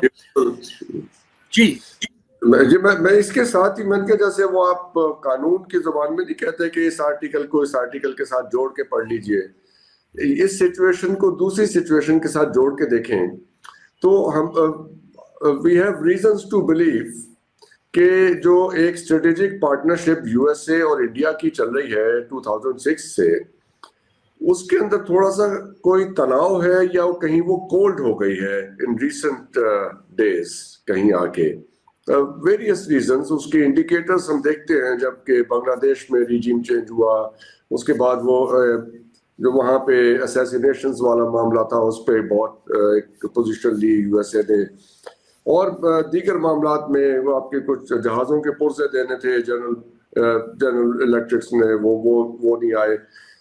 So over the past few months कुछ ऐसे इंडिकेटर्स हैं जिससे हम ये कह सकते हैं कि कोई प्रॉब्लम है। We don't we can not say exactly what, but yes there is. अब ये सुनने में आ रहा था कि इंडिया को स्ट्रॉन्ग करेगा यूनाइटेड स्टेट्स, और आइडिया ये है कि चाइना के अगेंस्ट स्विच किया जाए। अब चाइना के साथ आपका एक बहुत ह्यूज ट्रेड वॉल्यूम है, $120 बिलियन का। क्यों चाहेगा? और इतना नाइव नहीं है इंडिया के उनके कहने पे चाइना पे चढ़ दौड़े और वहां पे उनके साथ कोई ऐसा मसला क्रिएट कर ले। Why would India want to do that? जी हमारे लिए समझ में नहीं आती थी ये बात। तो इज देयर पॉसिबिलिटी कि ये इंडिया अपनी लाइन ले और चाइना के साथ मामलात अपने सीधे कर ले, rather than becoming a party to what the US wants to do in the region? नहीं, देखिए, इंडिया का ये पोजीशन बहुत कंसिस्टेंट रहा है कि इंडिया का यूएस के साथ या फॉर दैट मैटर किसी भी अन्य कंट्रीज के साथ जो बायलैटरल रिलेशनशिप है, that stands in its own footing. वो उसके अपनी खुद के कॉन्सिडरेशंस हैं, और वो इससे ना तो इन्फ्लुएंस होता है और ना ही ड्रिवन होता है कि वो किसी कंट्री के खिलाफ एक गुट बन के या उसका पार्ट बन के इंडिया का ऑफिशियल पोजीशन बहुत ही कंसिस्टेंट है कि इंडिया चाइना को as a neighbour, as a very important country on the world stage recognise करता है। और इंडिया का हमेशा ये प्रयास रहा है और ये एक्सपेक्टेशन रहा है कि चाइना के साथ या for that matter even Pakistan के साथ उसके रिलेशनशिप अच्छे बने रहें। और क्योंकि ये एक रियलाइजेशन है कि ये हमारे डेवलपमेंट और के लिए बहुत जरूरी है, ओवरऑल डेवलपमेंट के लिए, और जो हमारे इंटरनल इश्यूज हैं उसको इफेक्टिवली एड्रेस करने के लिए, कि हमारा फोकस और एनर्जी और रिसोर्सेज अपने नेबर्स के साथ स्ट्रेन्ड रिलेशनशिप में ना बर्बाद हो। तो इंडिया का आप कहीं पर से भी देखें तो इंडिया का पोजीशन बिल्कुल क्लियर रहा है। और इंडिया यूएस के रिलेशनशिप अब करीब 20-25 सालों से बहुत प्रगाढ़ हुए हैं, और उसके कुछ कॉमन डिनोमिनेटर हैं जैसा हम समझते हैं। दोनों एक बहुत ही स्ट्रॉन्ग वाइब्रेंट डेमोक्रेसी है, दोनों एक बड़ी इकोनॉमी है आज एक वर्ल्ड स्टेज में, और दोनों एक स्ट्रेटेजिक पार्टनर है आपस के, अब दो कंट्रियों के लिए भी और at the world at large. Women, they are mature. I mean, emotionally ज़्यादा mature. Especially if I talk about our Asian societies, men are immature.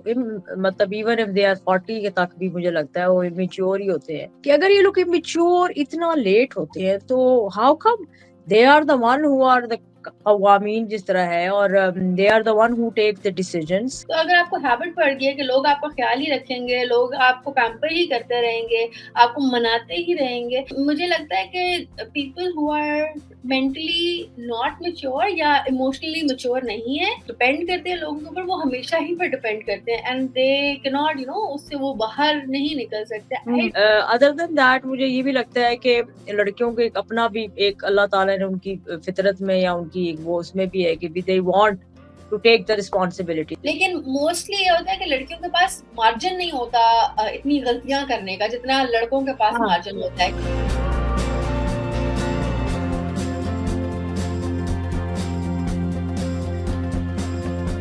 अस्सलाम वालेकुम everyone, welcome to women's lounge with Shizan. अस्सलाम वालेकुम जी, क्या हाल? Happy new year to all. आज हम डिस्कशन करने वाले हैं ऑन दिस रीसेंट रिसर्च जो कहती है कि जो ख़वातीन है ना वो इमोशनली जल्दी मैच्योर हो जाती हैं एज कम्पेयर टू मैन। सो ख़वातीन के लिए जो है ना बेसिकली कहते हैं 32 की एज तक ख़वातीन they are emotionally mature, they can make good decisions, they know they are responsible for what they do. Men achieve that age maturity level at the age of 43, so that is like more than 10 years का gap आता है यहाँ पर. तो इसके ऊपर बात करते हैं. नीमा, what do you think? Have Yeah. you do you think do you agree with this? Do you not agree with this? Yeah, I agree. Actually, what I have seen in my life, ज़्यादातर women, they are mature. I mean, emotionally ज़्यादा mature. Especially if I talk about our Asian societies, men are immature. मतलब even if they are 40 के तक भी मुझे लगता है वो immature ही होते हैं. And they always need that treatment कि जी हमें हमारी केयर की जाए, हमें बच्चों की तरह देखा जाए, हमारी नीड्स को केटर किया जाए. तो वो मुझे लगता है उनके अंदर अभी भी मेच्योरिटी होती है. लेकिन आई वंडर शिजा कि अगर ये लोग मेच्योर इतना लेट होते हैं तो how come they are the one who are the अवामीन जिस तरह है, और they are the one who take the decisions and all important decisions in the family. ऐसा ही है ना, तो वो ज्यादातर मर्द ही लेता है कि जी आज शिफ्टिंग करनी है, नहीं करना है. I mean all the things. So how come I mean someone who is not mature emotionally या वैसे मैच्योर नहीं है तो वो डिसीजंस कैसे लेगा इतना इम्पोर्टेंट लाइफ का. मैं ये सोच रही थी. That is true. लेकिन that is very interesting. लेकिन मुझे ये लगता है कि इससे ज़्यादा it is more interesting कि do we really think कि 43 पर भी men achieve that mental maturity? Because जिसकी बात हम कह रहे हैं ना कि जितना वो डिपेंड करते हैं on others, वो इवन 43 के ऊपर भी मेन जिनको आदत पड़ जाती है तो हर एक को it's a habit, it grows on you. तो अगर आपको हैबिट पड़ गई है कि लोग आपका ख्याल ही रखेंगे, लोग आपको पैम्पर ही करते रहेंगे, आपको मनाते ही रहेंगे, so that is going to not stop at the age of 43 as well. वो आगे तक कंटिन्यू करेगा. और आपने इस तरह के बहुत सारे मर्द देखे होंगे जो चाहते हैं कि उनका जो उनके घर वाले उनकी कुल कायनात वही हो और उन्हीं के इर्द-गिर्द पूरा उनका घर रिवॉल्व करता रहे. सो आई थिंक और ये विद एज जो है ना ये ज्यादा हो जाता है. जब बुढ़ापा आता है तो आपको ज्यादा अटेंशन की जरूरत होती है. उससे पहले तो आप बाहर भी जा रहे होते हैं ना, फिर आप बाहर जाना बंद कर देते हैं बिकॉज आप रिटायर हो गए हैं, व्हाटएवर इज हैपनिंग. उसके बाद जो है ज्यादा I think I do not मुझे लगता है कि people who are mentally not mature या इमोशनली मैच्योर नहीं है, नॉट मेंटली इमोशनली जो मैच्योर नहीं होते हैं, जो डिपेंड करते हैं लोगों के ऊपर, वो हमेशा ही पर डिपेंड करते हैं एंड दे कैन नॉट उससे वो बाहर नहीं निकल सकते. आई नॉट मुझे 43 वाला फिगर भी थोड़ा वेग लगता है. नहीं, लेकिन वो फिर तो इमेच्योर फिर तो सारी उम्र ही गुजर गई ना, मतलब इमेच्योरिटी में. और दूसरी चीज है I think there are some other factors in our this society, how they look at the girls. और हर वक्त उनको कहा जाता है कि तुमने तो शादी करनी है, तुमने तो दूसरे घर जाना है, अभी से तुम समझदार हो जाओ, अभी से तुम समझो ये बातें, कल तुम्हें होगा. मेरे ख्याल है वो एक ये भी तो है ना, वो अपब्रिंगिंग भी जो है, और हर वक्त लड़की के दिमाग में डालना है कि भी तुमने तो जिम्मेदारी, तुमने तो घर संभालना है, तुमने तो बच्चे पैदा करने हैं, तुम्हारे ऊपर तो ये जिम्मेदारी है. I think that also make her more mature emotionally and she is ready to take the responsibilities. Other than that मुझे ये भी लगता है कि लड़कियों को एक अपना भी एक अल्लाह ताला ने उनकी फितरत में या उनकी वो उसमें भी है कि भी they want to take the responsibility. देखो वो छोटी सी होती है, तुम देखा होगा कि कि उनको दे दो कि अच्छा कोई बच्चा संभाल लो या इस तरह का लो. I mean they take very good care of the babies, मतलब बहन के बच्चे हो गए, वो हो गए before they get married, और उनको पता होता है जी किचन की फॉर एग्जांपल रिस्पॉन्सिबिलिटी है इस तरह. तो मुझे तो लगता है कि फीमेल जो है ना, वो जिस एनवायरनमेंट में भी है, जो सोसाइटी भी हमारी है उसमें, वो they are much mature and they understand कि जी हमने इन चीज़ों को, प्रॉब्लम्स को कैसे सॉल्व करना है. मतलब उनको वो वाली पैम्परिंग, वो वाली कि तुम प्रिंस हो, तुम्हें इतनी ज़रूरत नहीं है, पानी तुम्हें कोई बहन ला कर देगी, तुम्हें बीवी ला कर देगी, तुमने पानी भी नहीं उठाना ग्लास में से, सॉरी किचन में से. तो ये बातें आई थिंक सारी कंट्रीब्यूट करती है ना कि जी मैं तो इट्स नॉट माय जॉब, और मुझे मेरी कोई खिदमत करता रहा है, मुझे कोई हर वक्त पैम्परिंग चाहिए मुझे। अच्छा, एक और उसी स्टडी को जो रेफर कर रहे थे ना, मैंने उसको पढ़ा है जाके, तो वो they always also was saying इनकी जो आदत है कि देखा होगा बहुत से लोगों को वीडियो गेम खेलने की बहुत ज्यादा आदत होती है, so they enjoy playing that video games till 40s तक। और फिर उनका ये होता है कि जी हम बाहर जाएं और इस तरह करें, आई मीन केयर फ्री किस्म की लाइफ जो है गुजारनी। तो दैट कम्स इनसाइड, वो भी स्टडी में बता रहे थे कि उनकी एक हैबिचुअल या उनको एक मजा आता है कि जी हमने अब वीडियो गेम भी खेलनी है, ये करना है, बाहर जाना है, दोस्तों के साथ जाके बैठना है।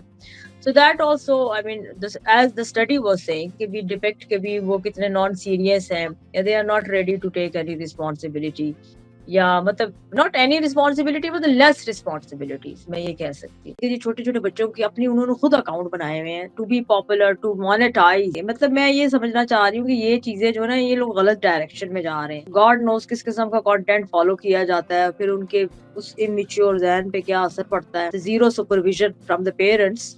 तो फिर वो आप देखो ना, आपकी यूथ जो है या आपके जो यंग अडल्ट्स हैं या आपके टीनेजर्स कहाँ जा रहे हैं। अगर आप पॉजिटिवली यूज कर रहे हैं टेक्नोलॉजी एंड यू अंडरस्टैंड कि जी इसके डाइवर्स या इसके जो नेगेटिव इफेक्ट्स हैं, उससे हम अपने बच्चों को या टीनेजर्स को कैसे बचा सकते हैं। इवन मैं तो सोचती हूँ स्कूल्स वगैरह में या ए लेवल्स में या आपके हाई स्कूल में ये समझाना चाहिए कि भी not everything whatever is on the social media, don't believe it. जरूरी नहीं वो हर चीज जो है वो आपके फेवर में ही है या आपको जो कुछ बता रहे हैं वो ठीक बता रहे हैं।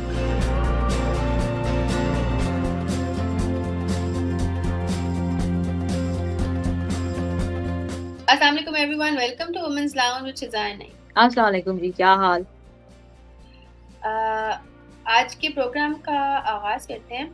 तो आज हम बात करने वाले हैं, बड़ी इंटरेस्टिंग एक डिबेट है जो पूरी दुनिया भर में चल रही है, एंड दैट इज कि सोशल मीडिया के ऊपर एज का बैन लगाया जाए। और ऑस्ट्रेलिया ने, जिस तरह ये नया साल आया है, ऑस्ट्रेलिया ने ये बैन लगा दिया है। What is Australia doing is वो कह रहे हैं कि 16 इयर्स से बिलो जो लोग हैं वो सोशल मीडिया के ऊपर अकाउंट नहीं बना सकते और वो सोशल मीडिया के ऊपर एग्जिस्ट नहीं कर सकते। ये एक डेवलप्ड कंट्री की एक डिबेट है, लेकिन इसको हम थोड़ा सा इस में देखते हैं कि पाकिस्तान में क्या हो रहा है और how feasible is this debate on a national or not just a national level but on a international level भी, world global level के ऊपर ये कितनी कोई relevant debate है, उसके ऊपर थोड़ा सा आज बात करते हैं। So Naima, what do you think?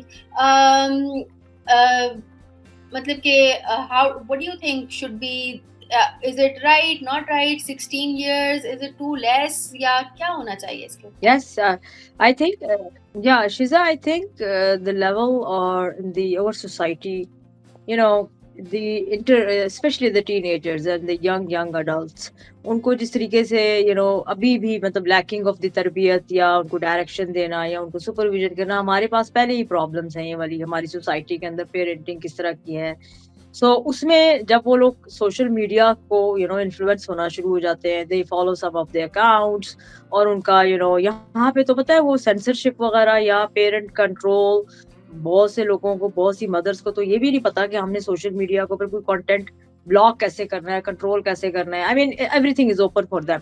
और उनकी वो इमेच्योर माइंड या वो वाली जो स्टेज है लाइफ की, और उसमें वो अगर इस तरह के अकाउंट्स को फॉलो कर रहे हैं। अच्छा, इसमें दो देखो चीजें, one is if they are following, तो what are the drawbacks, what are the problems which can be created, and secondly जो हमारे पास ये है कि छोटे छोटे बच्चों की अपनी उन्होंने खुद अकाउंट बनाए हुए हैं to be popular, to monetise. और तुम्हें पता ही है वो जो जैसे वो एक बच्चा है शेराज नाम है उसका, जिसको यूट्यूब बहुत फेमस यूट्यूबर है। सो उसको फिर वो सेलिब्रिटी बनना और उसके अंदर किस तरह हो गया। और ये लोग मतलब पेरेंट्स ने इसको हेल्प आउट किया है ना कि तुम यूट्यूब को वो करो कि लेट्स गेट द मोनेटेशन, या हमें पैसे मिलेंगे आप जितने हम पॉपुलर होंगे। तो मुझे ये लगता है कि अच्छा डिसीजन है, and this should I mean come here in our society, और ये इम्प्लीमेंट भी हो। क्यों? क्योंकि देखो हमारे जो यूथ है ना, और उसमें जो उनके हालात है अभी जो चल रहे हैं, अभी मैं तुम्हें रिसेंटली कल हुआ है मेरे साथ वाकया, a person who owns a YouTube channel, and then he have some also digital content creation and all this. So he said कि I just called some people for the interviews, तो उनसे मैंने वैसे पूछा कि जी आपने क्या करना है, तो कहते हैं यंग बॉय सारे कह रहे थे हमने पढ़ाई वगैरह नहीं करनी, हमने तो बस इंस्टा का जो है ना इन्फ्लुएंसर बनना है। 2-3 आए, उन्होंने कहा हमने तो इन्फ्लुएंस के ऊपर हमने तो इंस्टा के ऊपर सिर्फ मॉडलिंग करनी है, तो उससे हम इतने पैसे कमा लेंगे। मतलब मैं ये समझना चाह रही हूँ कि ये चीज़ें जो है ना, ये लोग गलत डायरेक्शन में जा रहे हैं और गॉड नोज़ किस किस्म का कंटेंट फॉलो किया जाता है, फिर उनके उस इमैच्योर ज़हन पे क्या असर पड़ता है और अंडर नॉट मतलब zero supervision from the parents. तो अच्छा फिर वो आप नीमा, देखो ना, आपकी यूथ जो है या आपके जो यंग एडल्ट्स हैं या आपके टीनेजर्स कहाँ जा रहे हैं? अच्छा नीमा, आपको ना थोड़ा सा दोबारा से इसको वहां से करते हैं। बेसिकली जो आपका ये टिकटॉक है, इंस्टाग्राम है, ये इनका तो है ना कि 13 इयर्स से अबव आप अकाउंट बना सकते हैं। और बहुत सारे जो बच्चे हैं वो बिफोर 13 भी इसके ऊपर होते हैं, उनके पेरेंट्स उनके अकाउंट बना देते हैं या वो गलत एज डाल देते हैं। सो मतलब कि एज अपनी बढ़ाना, वो देयर आर सॉफ्टवेयर जो कि उनकी एज वेरीफाई कर सकते हैं। मतलब कि आपको पता है, आपके पास इस तरह के भी फिल्टर्स हैं जो आप लगाते हैं, तो वो ना आपको बता देते हैं कि आपकी एज क्या है, वो आपको अप्रोक्सीमेटली हाँ। आपकी एज बता देते हैं। ठीक है, तो इस तरह से बहुत सारी चीजें। बट इंस्टाग्राम और टिकटॉक वगैरह ये चीजें फिल्टर्स यूज नहीं कर रहा, and they just trust you कि आप अपनी एज डालें और आप कौन सी मर्जी एज डाल देंगे, वो they will take it on the face value और आपका उस पर अकाउंट बन जाएगा। That is true. एंड जहां तक बात आती है कि क्या क्या वो फॉलो कर रहे हैं, so I think this is a little ambiguous here, because आपके पास जो कंटेंट आता है, it's not just what you follow, it's also content that is thrown at you through algorithms. So algorithms आपको बहुत सारा कंटेंट भेज देते हैं। सो इट्स नॉट यूजुअली जो आप कंटेंट फॉलो कर रहे होते हैं वो आपके पास आ रहा होता है, it's this content coming from, मतलब आप एक रील का आपने बस प्रेस करना है, उसके बाद तो the world is all open, वो तो आपके पास आती रहेंगी। This thing is very interesting to understand. I don't know. Let's think of it in terms of our own kids. कि हम लोगों के जो बच्चे हैं वो कितना ज्यादा सोशल मीडिया का यूज करते हैं। एंड व्हेन आई से social media, every day in and out जो है बच्चे आजकल, आपको पता है लोग जो है they connect on social media. पहले होता था कि फैमिलीज इकट्ठी रहा करती थी, अब फैमिलीज भी बहुत ज्यादा इकट्ठी नहीं रहती, दूसरे शहरों में रहती हैं, दूसरे मुल्कों में रहती हैं। सो कजन के साथ कनेक्ट करना, वो सोशल मीडिया के ऊपर बच्चे कनेक्ट कर रहे होते हैं। सो द थिंग इज कि इवन जो प्लान्स आपके बन रहे होते हैं, बहुत सारी बार आपने देखा होगा कि बर्थडे इनविटेशन भेजना है तो वो एक ना फेसबुक के ऊपर या आपके पास इस तरह से कोई ना कोई इवेंट क्रिएट कर लिया जाता है और उसी के ऊपर लोग जो हैं दे ट्राई टू कनेक्ट। और बहुत सारे इसमें जो है बच्चे होते हैं जो कि ये काम कर रहे होते हैं, because they have time, they have the energy, they are excited, and they have a very happening social life. So मेरा ये ख्याल है कि it's also to think about कि every day you use है social media का, उसके अंदर ये बच्चों को connect करने में I would say कि इसको help करता है, लेकिन क्या इतना connection बेहतर है, अच्छा है, नहीं है, that's something we want to talk about. Yeah. और देखो अगेन वही बात है कि it's a technology, it's a vast data information. So how you are using it, that's very important. और सबसे बड़ी बात ये है, इनको कोई गाइड कर रहा है, इनको कोई सुपरवाइज कर रहा है।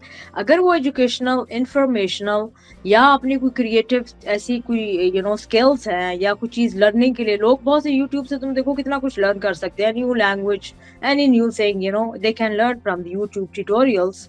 कोई इतनी ज्यादा उसमें है, वो तो आपका पॉजिटिव यूज है ना। अगेन वही बात है, अगर आप पॉजिटिवली यूज कर रहे हैं टेक्नोलॉजी एंड यू अंडरस्टैंड कि जी इसके डाइवर्स या इसके जो नेगेटिव इफेक्ट्स हैं, उससे हम अपने बच्चों को या टीनेजर्स को कैसे बचा सकते हैं, देन नथिंग लाइक इट। फिर तो आपको यार अच्छा है कम्युनिकेशन ये, और सोशल मीडिया से अपने आप को एजुकेट भी कर सकते हैं, इन्फॉर्मेशन, और आप इतने अच्छे जो कि आपके जो ट्यूटोरियल्स हैं, इन्फॉर्मेशन वाले चैनल्स हैं, उनको सब्सक्राइब करें, and then it's a learning thing. I mean क्योंकि ये एज है ना लर्निंग वाली, तो इसमें तो यही है ना कि जितनी अच्छी लर्निंग हो रही है, अच्छी चीजों के बारे में, इस्लाम के बारे में जानना चाह रहे हैं, रिलीजन के बारे में, कल्चर के बारे में, history, all these channels are there. I am always, मैं तो इस चीज को सपोर्ट करती हूँ कि आप जाके चीजों को देखें और आप उससे नॉलेज करें इंस्टेड ऑफ लेकिन अगेन बात यही है ना कि मॉनिटर कौन करेगा, किससे पता चलेगा कौन सा कंटेंट देखा जा रहा है।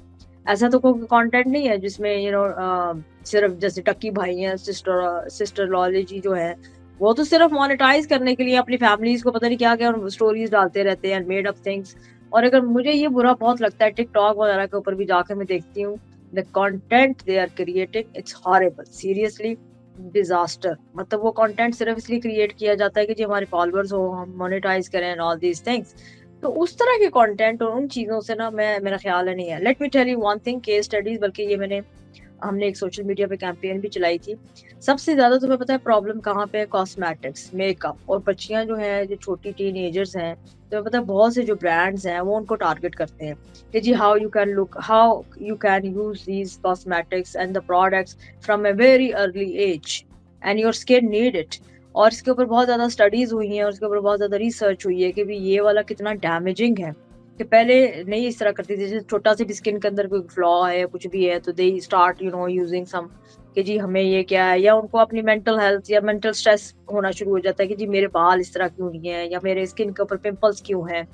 सो these things are which should be avoided कि जी आप अपनी जिस तरह आपकी स्किन है, जो भी है उसमें आप कंफर्टेबल हो। ये चीजें जो है ना गलत है। ये जो ब्रांडिंग है ना, ये जो कमर्शियलिज्म है, जो उन्होंने टारगेट कर रहे हैं आपके टीनेजर्स को, उनको दिमाग उनके खराब करने के लिए या उनको बताने के लिए कि जी हाँ ये this is what suits you, ये चीजें गलत है। और इसको मॉनिटर अगर किया जाए या इस ऐसे कंटेंट को बंद किया जाए या बच्चों को समझाया जाए। इवन मैं तो सोचती हूँ स्कूल्स वगैरह में या ए लेवल्स में या आपके हाई स्कूल में ये समझाना चाहिए कि भी not everything whatever is on the social media, don't believe it. जरूरी नहीं वो हर चीज जो है वो आपके फेवर में ही है या आपको जो कुछ बता रहे हैं वो ठीक बता रहे हैं। So this is very important I think.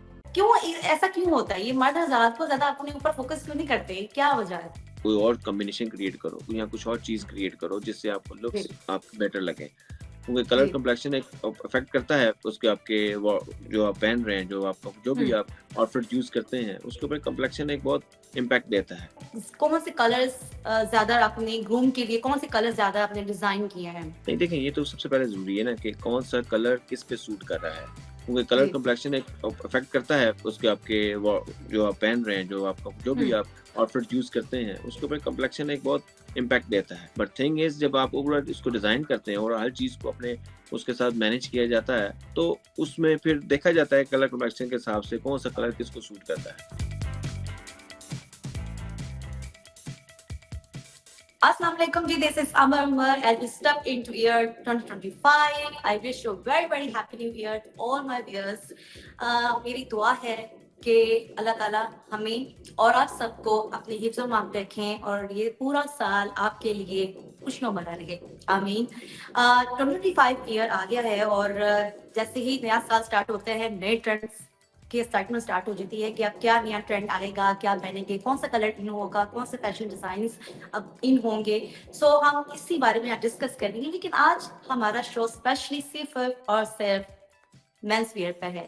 सो हम मेंस वेयर डिजाइनिंग की बात करेंगे आज, और क्योंकि मर्द हजरात जो हैं वो अपनी वार्डरोब पे इतना ध्यान नहीं देते, कलर्स में ज़्यादा ध्यान नहीं देते, फैशन डिज़ाइनिंग क्या इन है उन पे जो है फोकस नहीं करते, तो आज हमने उनका इंटरेस्ट डेवलप करना है और आज हम उनके बारे में बात करेंगे। उस सिलसिले में बात करने के लिए मैंने अपने प्रोग्राम में जी इन्वाइट किया है बहुत ही talented designer and honour of gravity brand. आइए वेलकम करते हैं मोहम्मद अयाज को। अस्सलाम वालेकुम। अस्सलाम वालेकुम जी, क्या हाल चाल है जी आपका? कैसे हैं अयाज साहब आप? जी अल्लाह का शुक्र है, बिल्कुल ठीक है। अल्हम्दुलिल्लाह मैं भी ठीक ठाक। जी अयाज साहब, सबसे पहले हम बात करते हैं कि किस चीज ने आपको इंस्पायर किया कि आप जो है वो डिजाइन करेंगे जी मेंस वेयर का? प्रिपरेशन तो जब स्टार्ट हुई थी समझ लें कि आफ्टर कॉलेज लाइफ, यूनिवर्सिटी के बाद इसी में शुरू हो गए थे हमने कि चेयर अच्छा। वार्डरोब जो है कपड़ों में उसको कैसे डिजाइन करना है, तो वहां से अच्छा, शुरू आपका हुए इंटरेस्ट थे। कैसे डेवलप हुआ? इंटरेस्ट बेसिकली पहले तो अगर वो सिर्फ कपड़े बेचने के हद तक था कि अच्छा इनको सोल आउट करना है, फिर उसमें आहिस्ता आहिस्ता अच्छा। डिजाइनिंग क्रिएट करनी, क्योंकि पहले आपको पता है इस तरह तो वर्किंग नहीं होती थी इसके ऊपर, ग्रूम्स के ऊपर, और स्पेशली आपके जो होती थी या शूटिंग्स होती थी, बड़े लिमिटेड लोग होते थे, बहुत लिमिटेड सा काम होता था। जी। तो जब हमने स्टार्ट किया था तो तब से तो ज़्यादातर हमारे पास जो फैशन आ रहा था वो डिफरेंट ब्रांड्स का आ रहा था बाहर से। अब तो खैर हमारे लोकल में बहुत ज़्यादा डिज़ाइनर आ गए ना, पहले हम सब हाँ। उन्हीं को देख रहे होते थे और उन्हीं को फॉलो कर रहे होते थे, फॉलो कर रहे और हो? अभी बल्कि वो साथ साथ चल रही हैं चीज़ें, मगर अब हमने इसको अपने नाम से अपनी चीज़ों को खुद क्रिएट किया, खुद डिज़ाइन किया। माशाल्लाह। तो ऐसा भी बताइए कि अब क्योंकि मेंस वेयर मैंने ज्यादातर जो देखा है, जैसे अपने भाई को या अपने हस्बैंड को मैं देखती हूँ तो वार्डरोब में सिर्फ ब्लैक कलर नजर आता है, तो क्या कलर्स हम रिकमेंड करेंगे आपको मर्द हजरात के लिए कि कौन से कलर्स इन है 2025 में, कौन से ट्रेंड्स आए हैं और कलर्स आए हैं?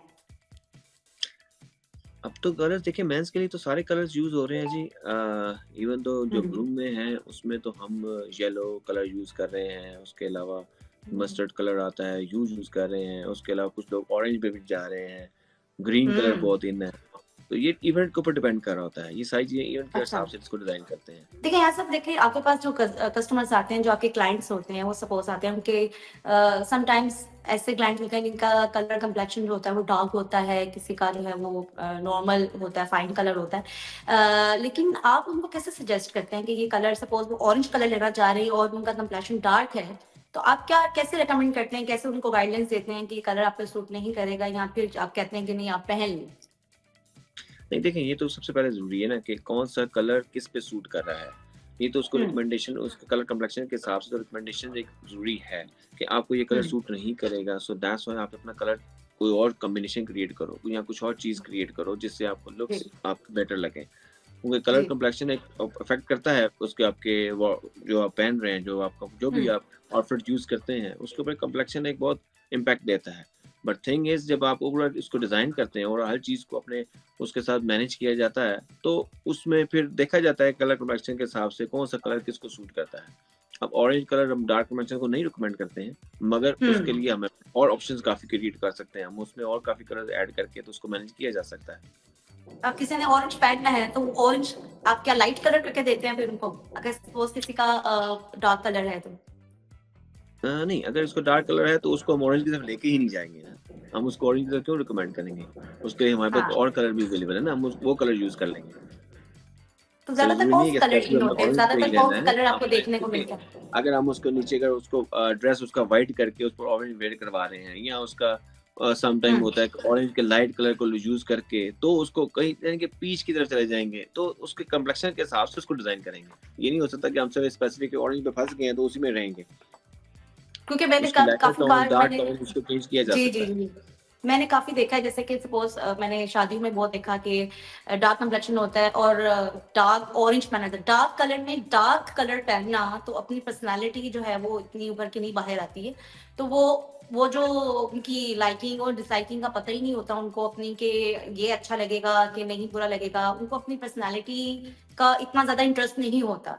तो क्यों ऐसा क्यों होता है? ये मर्द हज़रात को ज्यादा अपने ऊपर फोकस क्यों नहीं करते, क्या वजह है? नहीं, वो फिर हम रिकमेंड करते हैं ना, फिर हम किस लिए हैं?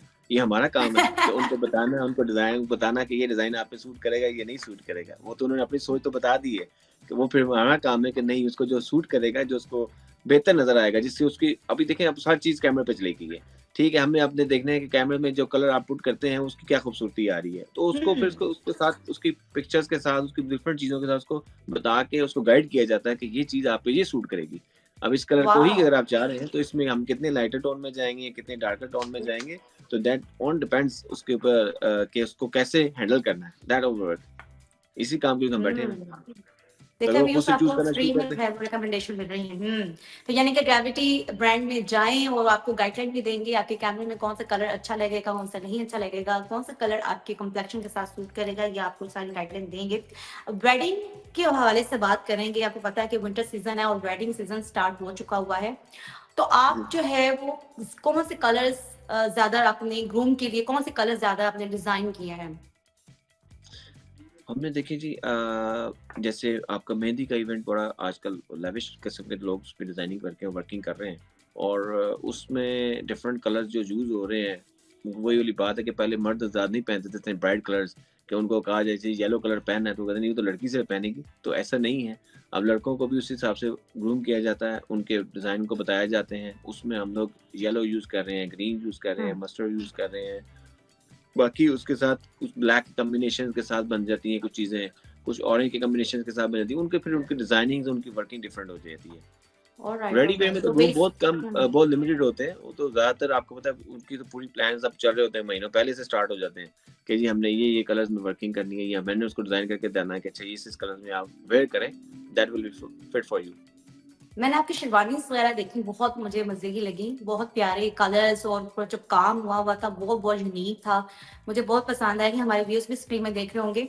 तो मुझे बताइए जी, क्या कैसे पता चलता है कि किस सीजन में कौन सा कपड़ा हमें लेना चाहिए? सपोज अगर हम कैजुअल ड्रेसिंग की हम बात करते हैं तो कैसे पता चले कि जी हमें ये कलर सर्दियों में यही कलर पहनना है और गर्मियों में ये वाला कलर पहनना चाहिए? ये भी थोड़ा गाइडलाइन करें।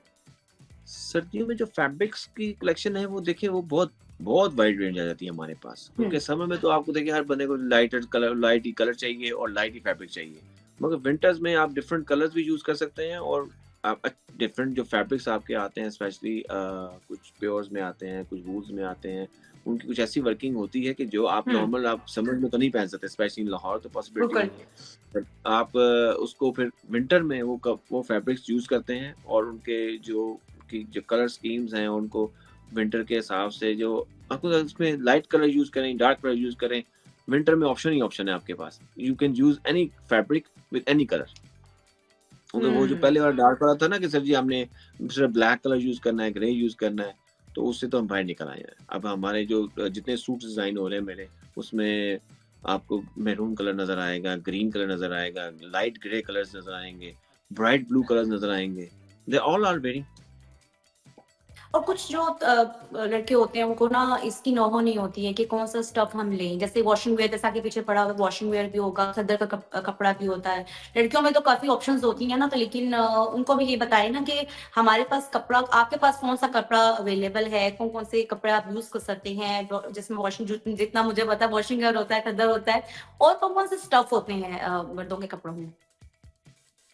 मर्दों के कमरे में देखिए खद्दर बिल्कुल यूज होता है, उसके अलावा आपका जो सूटिंग फैब्रिक है उसमें वूल फैब्रिक्स आ जाते हैं, उसके ट्रॉपिकल फैब्रिक्स आ जाते हैं, फिर इस तरह ही आपके इवन तो जब वेडिंग्स के ड्रेसेस हम डिजाइन करते हैं तो उसमें जमावार आ जाती है, चिकनकारीज आ जाती हैं, ये सारी चीजें यूज की जाती हैं उसमें, यानी कि कोई भी ऐसे जब फिटनेस फैब्रिक है जिनके ऊपर सारी एम्ब्रॉयडरीज हुई होती हैं वो सारी यूज करते हैं हम लोग। और क्योंकि वो विंटर की वजह से आपको फील भी नहीं होते कि ये हैवी है, लाइट है, क्योंकि जब आप ऑब्वियसली इतना काम होता है, जब कोई भी फैब्रिक जिसके ऊपर आप हैंडवर्क करवाते हैं या एम्ब्रॉयडरीज करवाते हैं तो काफी हैवी हो जाता है, मगर बिकॉज ऑफ विंटर वो आप इजीली वेयर कर लेते हैं उसको। Alright, very nice. ओके, मुझे ये बताइए कि आप अगर सपोज कोई अब आपके शो के बाद हमारे कोई जो ऑडियंस है, व्यूअर्स हैं, वो अपना वार्डरोब चेंज करना चाह रहे हो, कलर्स की बात आपने की, जैसे बहुत सारे कलर्स, प्यारे प्यारे कलर्स की बात की कि आप ये भी पहन सकते हैं, तो अगर वो वार्डरोब चेंज करना चाह रहे हैं तो क्या कौन सी ऐसी इंपॉर्टेंट आइटम्स होनी चाहिए वार्डरोब में, कौन से ऐसे कलर्स होने चाहिए वार्डरोब में, मेंस वेयर की बात कर रही हूँ, तो कौन कौन से कलर्स वो ऐड करें अपने वार्डरोब में। वही वाली बात आपने जैसे हम कहता है कि डिफरेंट कॉम्प्लेक्शन पे डिफरेंट कलर सूट्स करते हैं, वो आपको सबसे पहले देखना पड़ता है कि which things suits on me, तो वो आप उसको विजुअलाइज करें, और बाकी कलर 7, 8, 9 कलर अब तो सारे यूज हो रहे हैं, pink, orange, green, every colour in wardrobe. जी, इससे पता चलता है कि भी मर्द हजरात प्लीज अपने वार्डरोब को चेंज करें, नॉट ओनली ब्लैक कलर, आपके बहुत सारे कलर्स जो हैं वो आपके वार्डरोब में हो सकते हैं। Thank you so much Ayaz for sharing the insights of men's wear designers, और जो भी डिजाइन्स आपने बताए और जो अपने कलर्स बहुत अच्छे लगे मुझे, कलर्स जो है वो बहुत ज्यादा ये वार्डरोब में होने चाहिए, सिर्फ ब्लैक कलर नहीं होना चाहिए। Thank you so much Ayaz साहब for sharing insights of man designing.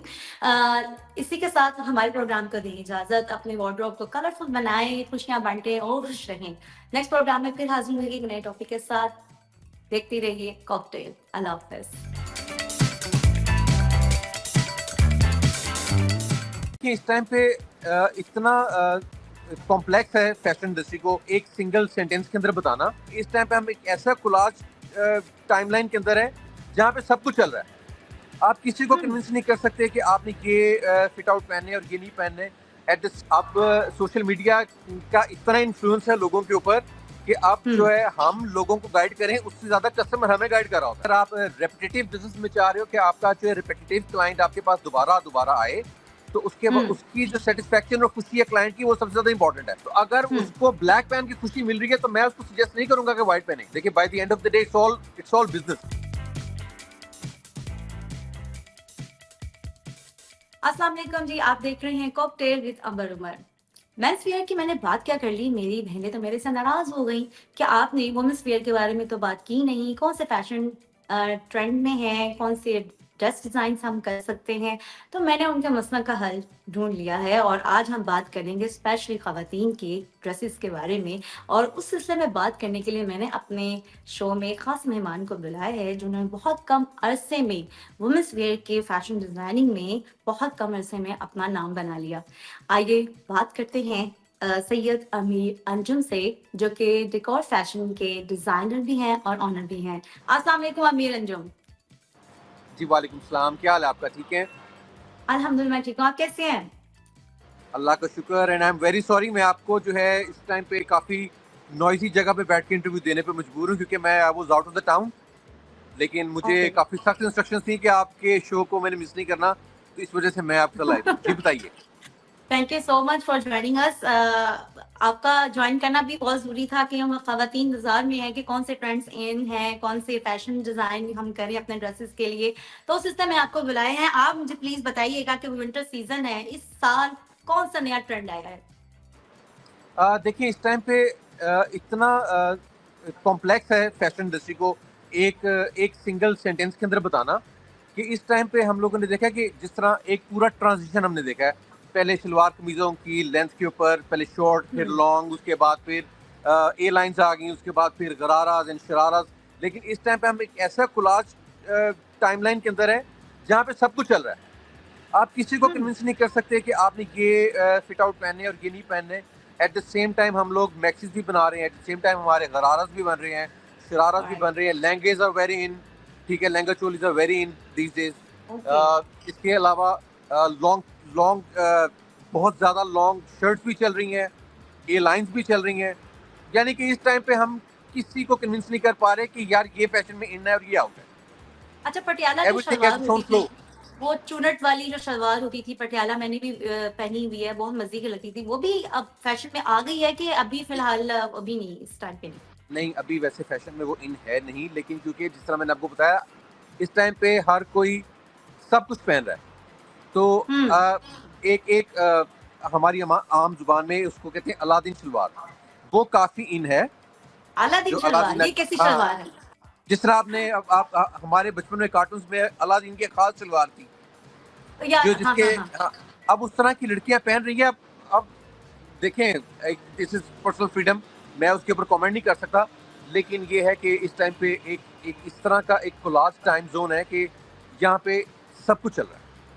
Okay. तो यानी कि जो कट्स, जो नए ट्रेंडिंग में जो कट्स आ रहे हैं, वो भी पुराने जमाने के जैसे ओल्ड में फैशन में था, वही सेम न्यू ट्रेंडिंग में आ गए हैं?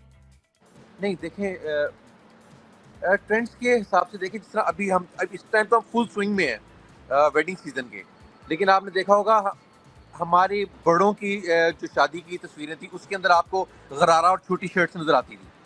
हाँ। लेकिन इसके अंदर हम लोगों ने अपने जो भी हमारी प्रोडक्शन लाइन थी उसके अंदर गराराज और शॉर्ट शर्ट्स ये सबसे ज्यादा फ्लो में थी। हमारे गरारा। ऑनलाइन सेल्स, हमारे इन स्टोर्स, हमारी एक्सपोर्ट्स, जिसके अंदर भी है कस्टमर की मैक्सिमम डिमांड ये है कि हम उनको शराराज और लॉन्ग शर्ट्स भेजें, सॉरी शॉर्ट शर्ट्स। शरारा और शॉर्ट शर्ट्स यानी कि अब ये शरारा देखें। और कलर्स के बारे में बताएं, फिर कलर्स भी सारे इन हो गए फिर तो, यानी कि इस साल कुछ नए कलर्स क्योंकि इंतजार में होते हैं ना, जैसे कि नया साल स्टार्ट होता है तो होते हैं कि कौन से न्यू कलर्स जो है वो हम पहनेंगे। तो नए कलर कुछ तो नए कलर्स ऐसे आए नहीं, नए, होंगे जो देखें कलर पैलेट भी एक यूनिक आइडेंटिटी होती है हर ब्रांड की। As far as decor fashion is concern हम लोग ज्यादा फोकस करते हैं पेस्टल के ऊपर, क्योंकि they are more easy to play with. Alright. Pastel colours वो हैं जो skinny, I am sorry, I don't want to body shame anyone, लेकिन जो बहुत ज्यादा स्किनी लोग हैं उनको, और या बहुत ज्यादा अगर कोई हेल्दी लोग हैं उनको भी pastels are very easy to play with. कौन से कलर्स आ गए? क्योंकि सम व्यूअर्स को नहीं पता कि पेस्टल कौन से कलर्स होते हैं, तो वो कलर्स कौन से होते हैं, जरा नेम तो बताएं उनका।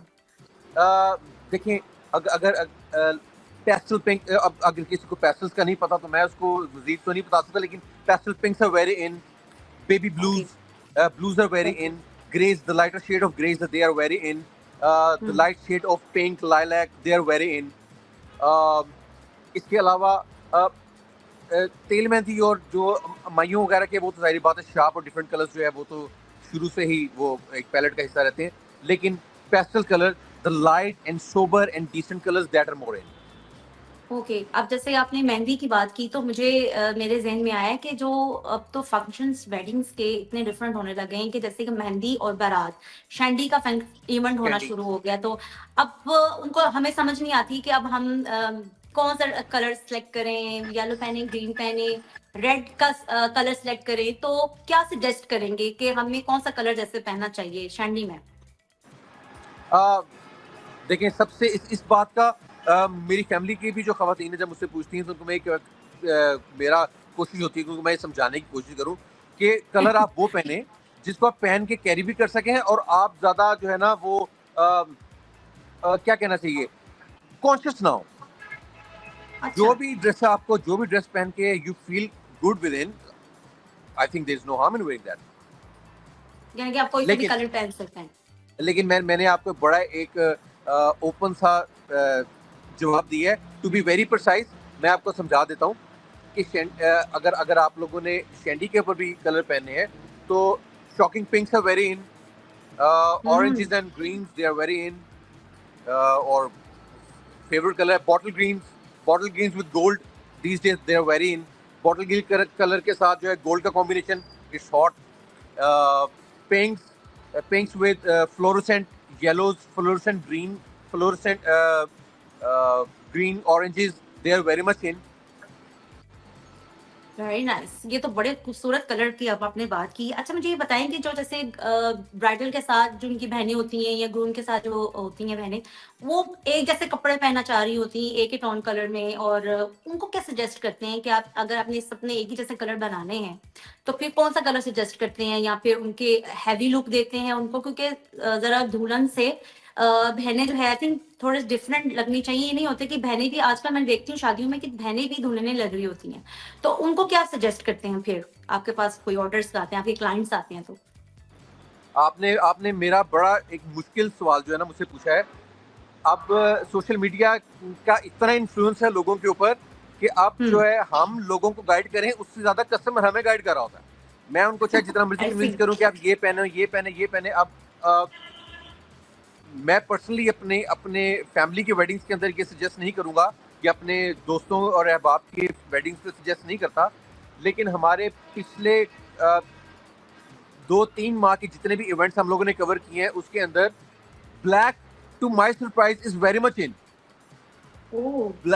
Black with maroon dupatta.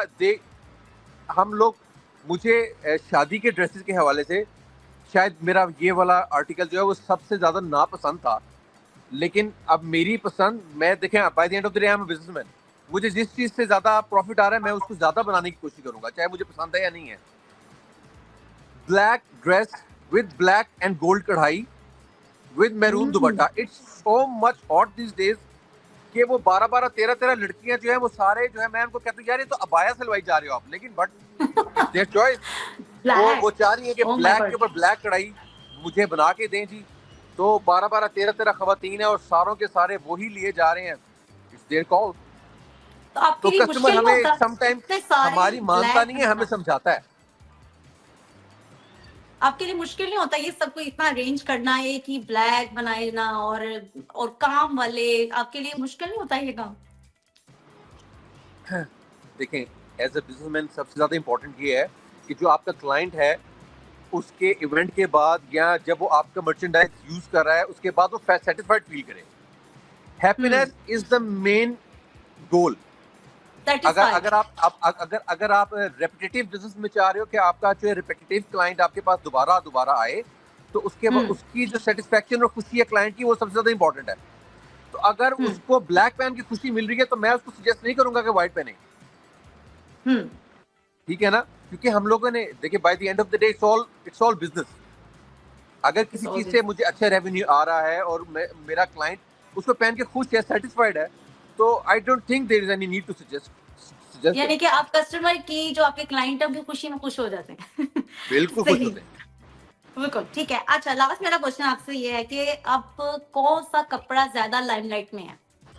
Fabric कौन सा चल रहा है ज्यादा? देखें जी, मैं फिर वही बात करूंगा कि मैं तो बिजनेसमैन हूं, मुझे जिस चीज़ के अंदर ज़्यादा मुझे ट्रेंड को फॉलो करना है और सेफ प्ले करना होता है। क्योंकि आपने अपनी किसी भी वेडिंग के ऊपर एक खातून जो है वो एक ड्रेस बनाएगी, 2 बनाएगी, 3 बना लेगी मैक्सिमम। हम लोगों ने एक डिज़ाइन के अंदर 1,000 पीस बनाना है, तो हमारा रिस्क बहुत ज़्यादा इन्वॉल्व होता है।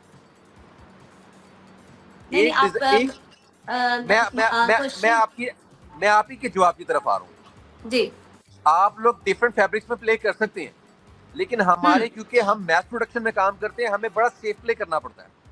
सो फॉर दैट रीजन हम ज्यादातर हमेशा रॉ सिल्क और शेफून को ही फोकस करते हैं। और ये लोगों को ऑर्गेन्जा, आजकल organza is very in these days, लेकिन क्योंकि हमारी कंपनी पॉलिसी है हम सिंथेटिक फैब्रिक कभी भी यूज नहीं करते हैं। We try to stick with the original organic fabric only. तो हम सिंथेटिक के अंदर नहीं जाते, इसलिए हमारी चॉइस के अंदर the safest fabric to play with is raw silk and chiffon.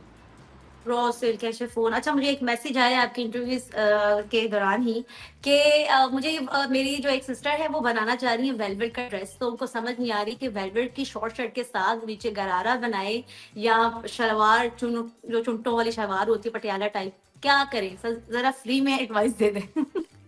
बड़ी बड़ी खुशी मुझे आपका सवाल सुन के कि आप मुझसे पूछ रही हैं कि मैं क्या बनाऊं, वरना हमारे क्लाइंट मुझे कहते हैं कि जी मुझे यही चाहिए, मुझे छोटी शलवार और साथ बड़ी लॉन्ग शर्ट ही चाहिए। चले, अब आप मुझे सजेशन मांग रही हैं तो आई वुड सजेस्ट कि इस टाइम पे अगर आप थोड़ा अरेबिक कल्चर को देखें, इस टाइम पे जो है 2024-25 की जो वेडिंग सीजन है उसके अंदर एक अरेबिक स्टाइल के अंदर होता है बिल्कुल छोटी स्लिट्स वाले लॉन्ग गाउन्स। ओके, तो हाँ जी, long gown with small slits with gold, maroon with gold. that is one of the best pick जो इस सीजन में हम लोगों ने बेइंतहा बेच दिया। सिल्वर एंड गोल्ड का भी दोनों काम होता है, वो भी अच्छा लगता है ना, सिल्वर एंड गोल्ड। देखिए, मैं बहुत ज्यादा खिचड़ी नहीं करता अपने डिजाइन को, मैं बड़ा मिनिमलिस्ट रहना चाहता हूँ। और शायद हमारे पास रिटर्निंग कस्टमर डेकोर के पास आते भी इसलिए हैं कि हम बहुत शोर शराबे वाले कपड़े नहीं बनाते हैं, बहुत डिसेंट कपड़े बनाते हैं। तो इसलिए मैं आपको सजेस्ट यही करूंगा कि आप डार्क मैरून आपने अपना जो ये क्या कहते हैं इसको, शनील जो है इसका, इसको इंग्लिश में अभी क्या आपने कहा, आप दोबारा रिपीट करेंगे, आपने कौन से किस कपड़े का? Velvet, sorry. असल में हम लोग असल में पंजाबी बोल के वो इतना ज्यादा कंफ्यूज रहते हैं कि हमें कपड़ों के इंग्लिश नाम भूल जाते हैं। तो शनील हम उसको कहते हैं वेलवेट जो है, आप मैरून वेलवेट के ऊपर येलो गोल्ड का सिर्फ नेकलाइन पे काम करवाएं और उसके स्लिट्स के ऊपर काम करवाएं, गाउन बनवाएं टोज तक। This is super hot, very very in these days. अब आप मेरे पास जरा गूगल कीजिएगा 24-25 की वेडिंग्स का, और उसके अंदर जो है ना वेलवेट के गाउन देखिएगा तो आपको वो सारा समझ आ जाएगी जो आपको बताना चाह रहा हूँ। थैंक यू सो मच अमीर अंजुम, आपने बहुत इंफॉर्मेटिव और बहुत प्यारे प्यारे कलर्स और डिजाइन्स और कट्स के बारे में बताए। हमारे व्यूअर्स को आई थिंक बहुत फायदा हुआ होगा। और thank you very much for having me on the show. Yes, thank you very much for having me on the show. I am very sorry once again, मैं यहाँ पे बहुत ज्यादा शोर में, मुझे जितनी आपकी बात समझ आई मैंने कोशिश की है ईमानदारी से आपको जवाब दे दूं। अब इससे ज्यादा अगर आपको मेरी बात समझ नहीं आई तो आपकी बातें बिल्कुल समझ आई, बिल्कुल समझ आई है, और आपके सारी जो हमने टिप्स दी हैं वो भी हमने रिकॉर्ड कर ली हैं। Thank you so much Amir Anju for having you in my show. So जो खवातीन अपने वार्डरोब को चेंज करना चाहती हैं, ट्रेंडिंग में लाना चाहती हैं, तो डेकोर फैशन जाएं और अपने ड्रेसेस नहीं बनवाएं, और शादी का सीजन है तो शादी के ड्रेसेस बनवाएं, क्योंकि आपको बहुत अच्छे ट्रेंडिंग में आपको डिजाइन्स मिल जाएंगे। नेक्स्ट प्रोग्राम में फिर हाजिर होंगे एक नए शो के साथ, नई गेस्ट के साथ। तब तक के लिए मुझे इजाजत दें, अल्लाह हाफिज।